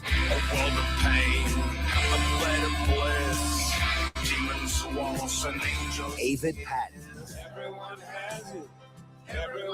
On sale now at livenation.com. On the farm, the day begins early, like before the rooster crows, when the sun is still struggling to rise. We're up, milking our cows, feeding them a well-balanced meal, and making sure none wandered off to see if the grass was greener someplace else. We work hard so you can start your day the right way. Real milk from farm to fridge in 48 hours. Arizona dairy farmers don't wait to have morning coffee before we get started, because we know you need milk for yours. Dedication. It's undeniably dairy. A message from the Arizona milk producers. Hey, it's Phil Shaver with HomeSmart, and I want to buy your house. I'm a local investor that buys homes for cash all over Maricopa and Pinell County. I buy inherited homes, nice homes, rental homes, homes that are behind on mortgage payments, and I even buy ugly homes that need fixing. Also, are you looking to get closer to market value for your house? As a licensed realtor, I've been able to buy and sell thousands of homes. Since I'm local, you can call me directly on my cell phone, 480-409-9999. Again, that's 480-409-9999. I don't work for a big corporation or hedge fund, so I can only buy 3 to 5 homes per month. There are no fees involved, and you can pick your own close date. The best part is I buy homes as is, so you don't have to worry about doing any repairs. Again, you can call me directly at 480-409-9999, or you can go to my website, GoSoldAZ.com. That's GoSoldAZ.com. Your dental health affects your whole body's wellness. Got a broken tooth or need a crown? At Arizona Crown Center, you can expect care focused on crowns and bridges for just $6.99 per tooth, including your x-ray. That's less than half the usual cost. With Arizona Crown Center, expect top quality, efficient treatment backed by a 3-year unconditional guarantee, and even same-day service. They keep it simple and affordable, so you can enjoy the foods you love without worry. Plus, their friendly team makes every visit comfortable and easy. Whether it's your first crown or replacing an old one, they personalize your care to fit you. That's something to really smile about. Don't live with discomfort. Visit azcrowncenter.com for your free consultation today. Serving the Valley for over 20 years with offices in Chandler, Surprise, and Prescott. Get premium dental crowns and bridges at a price that fits your budget. azcrowncenter.com. That's azcrowncenter.com. Your smile's best friend. Hey, basketball fans, Tom Chambers here reminding you that just like in a game, you need a solid defense for your home. And that starts with a reliable roof from Right Way Roofing. Hey, Lori, as owner of Right Way Roofing, what sets you apart from the competition? Our team tackles any roofing challenge, from shingles to tile to foam roofing. We'll make sure your roof wins against the toughest opponents, rain, wind, and even those scorching summer days. Make Right Way Roofing your MVP. We're Right Way Roofing and we do it right. We'll always keep you watertight. ASU women's basketball live right here on KDUS AM 1060. This Saturday, join the Ladies Sun Devils as they defend home court against Houston. Head coach Malik Miller is more than ready to lead her team to another win this February. Join Jeff Munn on the call live. It's ASU versus Houston this Saturday. Pregame at 1:30 p.m. and tip-off at 2 right here on KDUS AM 1060. Online at KDUS1060.com and on the KDUS 1060 app.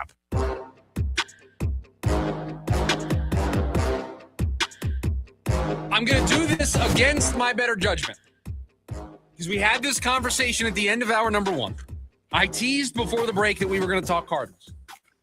But our guy Brian called in wanting to fix the NBA, and producer Evan got in my ear and said, oh, this is gold. You got to take Brian's call coming out of the break. So if this fails, it's on producer Evan for taking us in this direction. You wanted a weird, random Friday show. Here you go.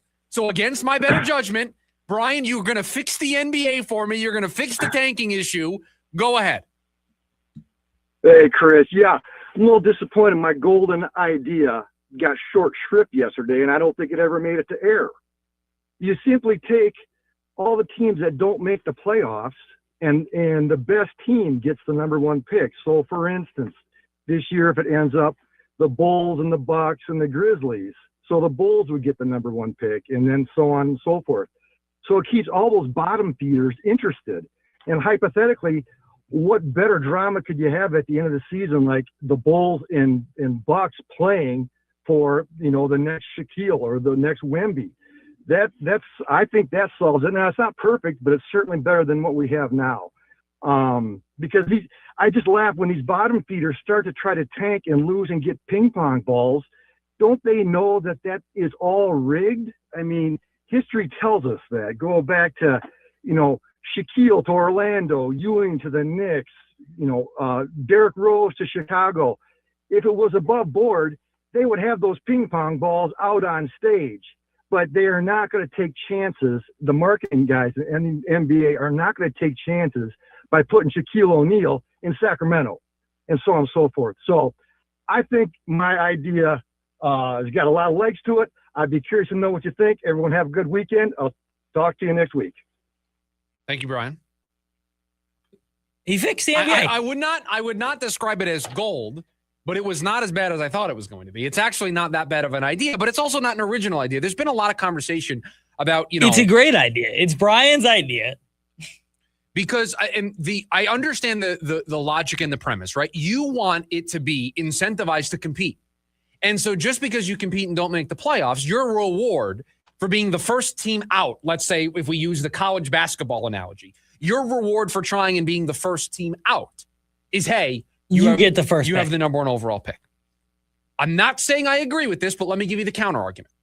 If I'm the Chicago Bulls and I'm the team in this example that gets the number 1 overall pick, great. That's great for me because now I get a player that helps push me over the top. Correct. But what helps the team like Sacramento or Indiana? What helps them dig out of the hole that they find themselves in? Nothing. Because the draft inherently is supposed to. If we lived in a utopia where things worked exactly how they were supposed to, the idea of the draft and the worst team getting the first pick is so that it helps them no longer be the first team selected. But so you are now just going to keep a bunch of teams in the bottom where they pick in the middle of the draft every year and they never get better. And you never have an opportunity for those teams to dig themselves out of the mess. So I guess that's my point too. It's like, what's the difference between that's what happens now. Washington hasn't been good for 50 years. You are removing the incentive to lose basketball games. Washington hasn't been good for my entire lifetime, other than one time they made the second round with John Wall, and now they're retiring his number because of it. That's the conversation we're having about the Washington Wizards. And this is a team that consistently picks at the top of the draft, is consistently bad, and they never get the first round pick. You want to stop tanking? How about make Washington relevant again? So there's a story on ESPN today. Tim Bontemps wrote a story that kind of took Brian's idea. And again, this has been an idea that's been out there, incentivizing teams to play hard. But took it that you pick the All-Star break as the moment in time where things change. And then after the All-Star break, your wins go towards improving your lottery odds. And it compared what the standings would have been 1 through 14 with the old draft lottery odds, what it ended up being, and then what the new odds would be. And I'll just read you 1 through 14. With the current odds, it was Utah, Washington, Charlotte, New Orleans, Philadelphia, Brooklyn, Toronto, San Antonio, Phoenix, Portland, Dallas, Chicago, Sacramento, Atlanta.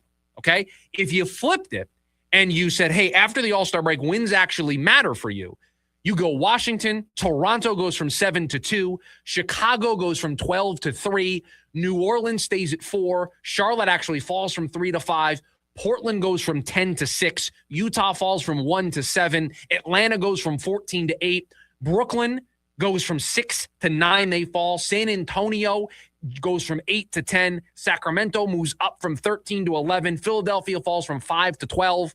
You see how it changes. Again, there's still an incentive to lose, though. You have to change the incentive structure. And I don't know if you're going to have teams that sign on board to say, hey, if you're the first team that misses the playoffs, you get the number 1 overall pick. I just don't know if teams are going to go for that. And that's clearly not one of the suggestions that Adam Silver's kicking around. No, and listen, do I think that will ever happen? No. But the lottery system is completely broken. And Code says, I appreciate Brian's thought here, but the tanking decision would just move up the line. Are the Bucks going to push and then maybe get smashed right away in the playoffs, or will they tank and get number 1? That's my point. That's my thought too. Is if you're Chicago, right? Like let's say the Bulls. So now, do I want to make the play-in tournament just to get smashed, just to get eliminated, or would I rather lose and get the number 1 overall pick so that the next time I'm in this spot, I can actually go further in the playoffs? You're still, again, it completely removed tanking. None of these proposals, and Brian's is not a bad one, but none of them completely remove the incentive. And it comes down to, if you ask me, it comes down to there's too much movement of players in the NBA, right? So like it's hard not to tank when so many people move around. And I get the thought of like, well, you could find anybody at any time, but because there's so much movement of these players, like these teams don't have picks for a while, or these picks are so traded that like it's hard for these teams to rebuild themselves if they make one bad trade. What's the old adage? You show me an incentive, I'll show you the outcome. Yeah. I mean, I'll show you the incentive for tanking, and you see it year after year after year. You see what the incentive is. And Code said it again on YouTube, and I agree. You have to completely remove the incentive. Okay, we all agree the incentive needs to be removed. What does the system look like? But that's the question nobody is able to answer. We all agree you have to completely, not just on the margins, you have to completely remove the incentive. You got smart GMs all over the place that'll find ways to skirt the rules and try to look like they're not tanking, but actually tank. You have to completely remove the incentive. The thing we can't all figure out is then what is the new system? That's the question we can't answer. We all agree of what it needs to look like. We just don't know what the incentive is. And I think the system is. It's one of those things where it's like the last 2 years, right? Like we're talking about generational prospects the last few years, right? It's like Victor Wembanyama comes out and like, it's not like the Spurs had the number 1 odds, right? Their lottery ball was picked, and Dallas didn't have the number 1 odds. And then that's what I'm going to say. And then Dallas gets flagged because they didn't. And again, they were like 12th in the odds. Yeah. No, and so like you keep these teams that are still at the bottom of the thing. They're bottom of the league, still playing for the number 1 pick. Like you don't have.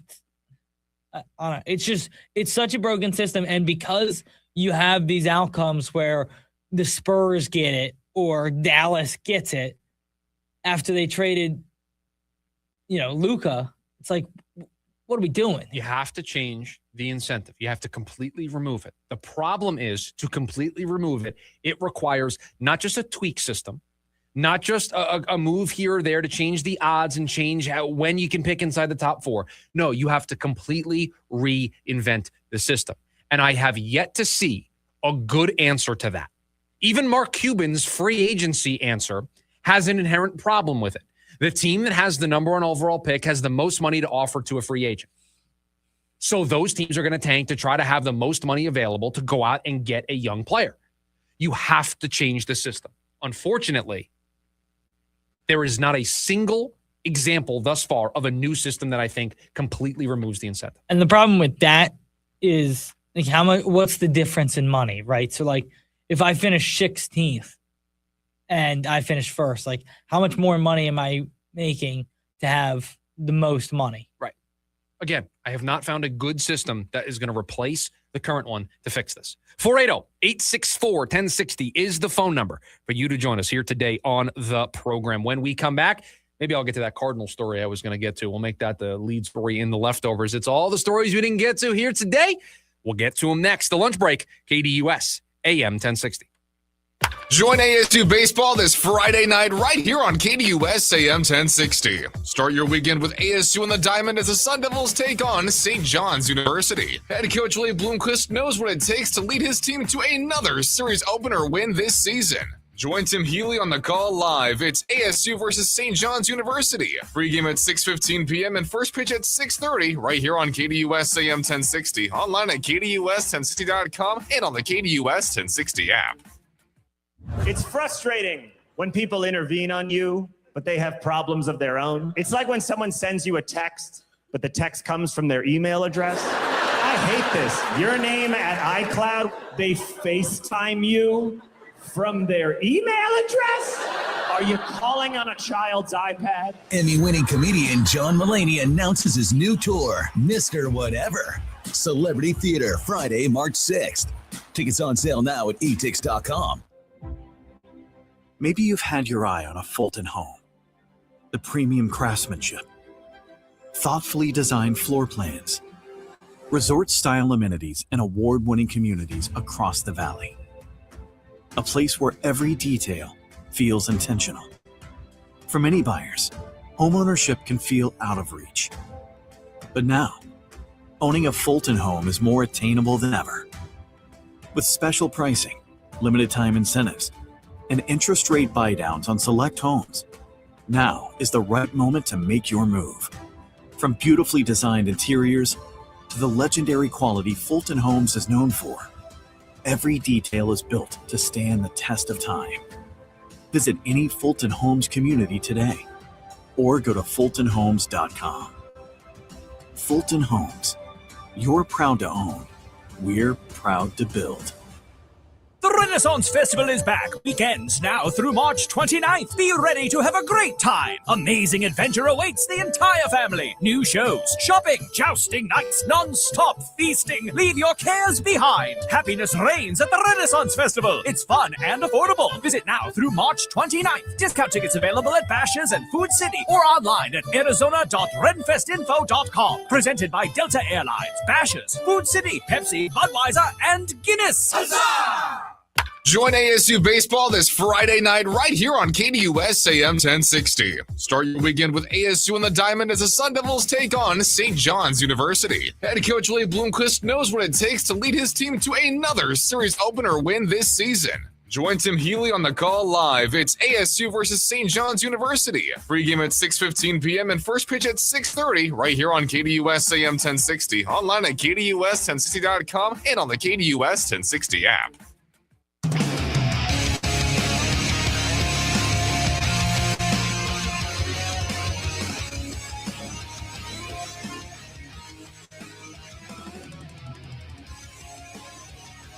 I'm going to save it for Monday's show, my Cardinals topic.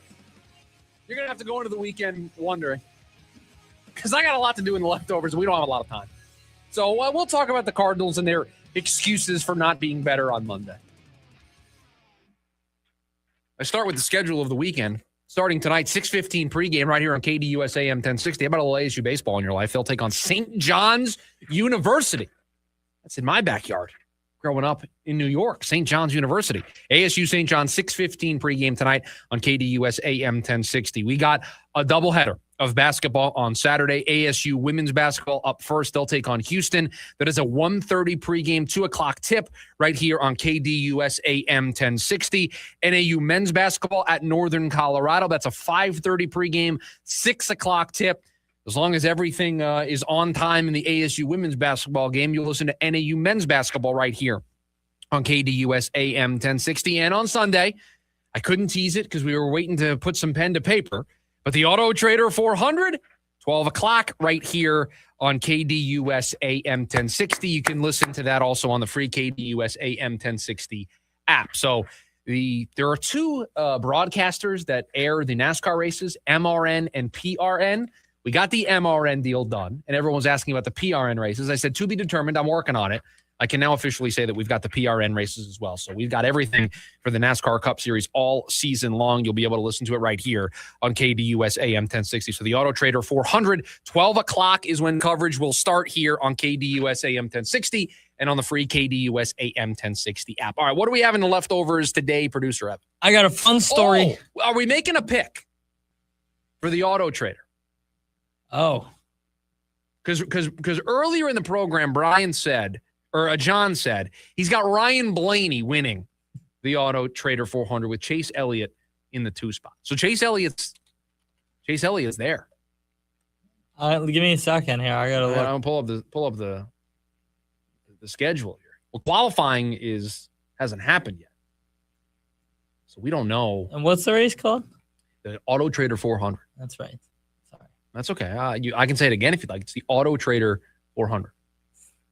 The Auto Trader 400. Ryan Blaney in Victory Lane is what John wants to go with. I can't even find it. Come on, man. You just got to just Google or just go to ESPN. No? Well, I try and pull up on DraftKings for you. Oh, you like to go odds. You're an odds guy. I am. Well, as somebody who doesn't know much. So you really need the odds to help you out. Christopher Bell won it last year. I don't know if that does anything for you. No? No, not really. Doesn't really do anything for you? Right. I'm going to go Chase Elliott. Since he's out there. Okay. Since John's not taking him. Yeah, qualifying's tomorrow, so you can really take whoever you want. Wow. Okay.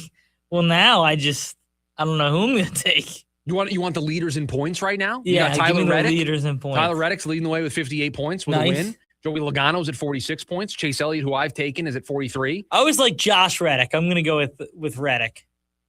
So you like Josh Reddick, the baseball player. So you're going to go Tyler Reddick, the racer. All right, so you got Tyler Reddick with his 58 points. I'm going with How many Chase points Elliott. do you get to win? Depends on the race because you get stage points as well. It's all sorts of stuff that goes on. I will say this. I love NASCAR. I love racing. I'm a Formula One guy. I love NASCAR. The problem with it, though, is I don't necessarily love the point system. It's a little confusing even for me. And Formula One's got a point system. The point system in the stages with NASCAR, it's a little bit confusing. How does the point system in Formula One work? So you get 25 points for a win if it's a normal race. Okay. If there's a sprint race, there's sprint qualifying, and then you win a certain amount of points for a sprint race, and then there's the regular race on Sunday Correct, yeah. where there's more points up for grabs. They used to have where you would get a point for the fastest lap as well. So if you were inside the top 10 and you had the fastest lap at any point in the race, then you would get an additional point. They got rid of that rule. And again, it was only in the top 10. So if you were the guy in 18th and you had the best lap, no point for you. That's how it used to work. Question about this. If you were in 18th and had the fastest lap, you wouldn't get the point. So then, let's say the second guy was in 9th. No point given out. Okay. And so the guys in the top 10 get a point? The guys in Formula One, the guys in the top 10 get a point. And does John, NASCAR guy, says the stages suck in NASCAR. I don't think they suck. I'm just confused by it. And I've watched a lot of races. I'm still confused by it. I got another question about Formula One. Does the guy finishing in 3rd and the guy finishing in 9th get the same amount of points? No. So Formula One and NASCAR works the same way. First place gets a certain amount of points. Second place, it tiers its way down. So, yeah, you've allotted points based on where you finish. Based on where you finish, yes. Got it. Makes more sense. And for NASCAR, the chase starts after race 26. The top 16 drivers in points advance to a 10-race championship battle. Love it. Got it. I'm a NASCAR guy now. Oh, you're a huge NASCAR guy. You'll be checking in on the Auto Trader while you're out at the Innings Fest this week. Certainly. What else you got for us in the leftovers? Bleacher Report wrote an article this morning. Every team's breakout pitcher candidate. I figured I'll just give you the D-backs because we got a couple seconds here. Yeah. Would you like to guess who they have listed for the Diamondbacks? The breakout pitcher candidate for the Diamondbacks. The breakout pitcher candidate for the Diamondbacks is Ryan Nelson. Ryan Nelson. Here's the little blurb. With Merrill Kelly traded and Zach Gallen struggling, Nelson was the best starter on the D-backs staff by the end of 2025 season. Despite opening the year in a bullpen role, over his final 7 outings, he had a 2.85 ERA and a 1.07 WHIP while logging 6 quality starts, and he pencils in as the number 3 starter at pivot point in a pivotal rotation. In a volatile rotation. I don't know if you can hear it. I don't know if the listeners can hear it, but somebody's doing something I know, outside. I could not read. What is happening? This is how you end the Friday edition of the program. Jim Rome's coming up next. Producer Evan, thank you for all that you do. I'm going to get to the bottom of whatever this noise is. Everybody have a great rest of your Friday. Have a great weekend. We'll talk to you on Monday. See ya.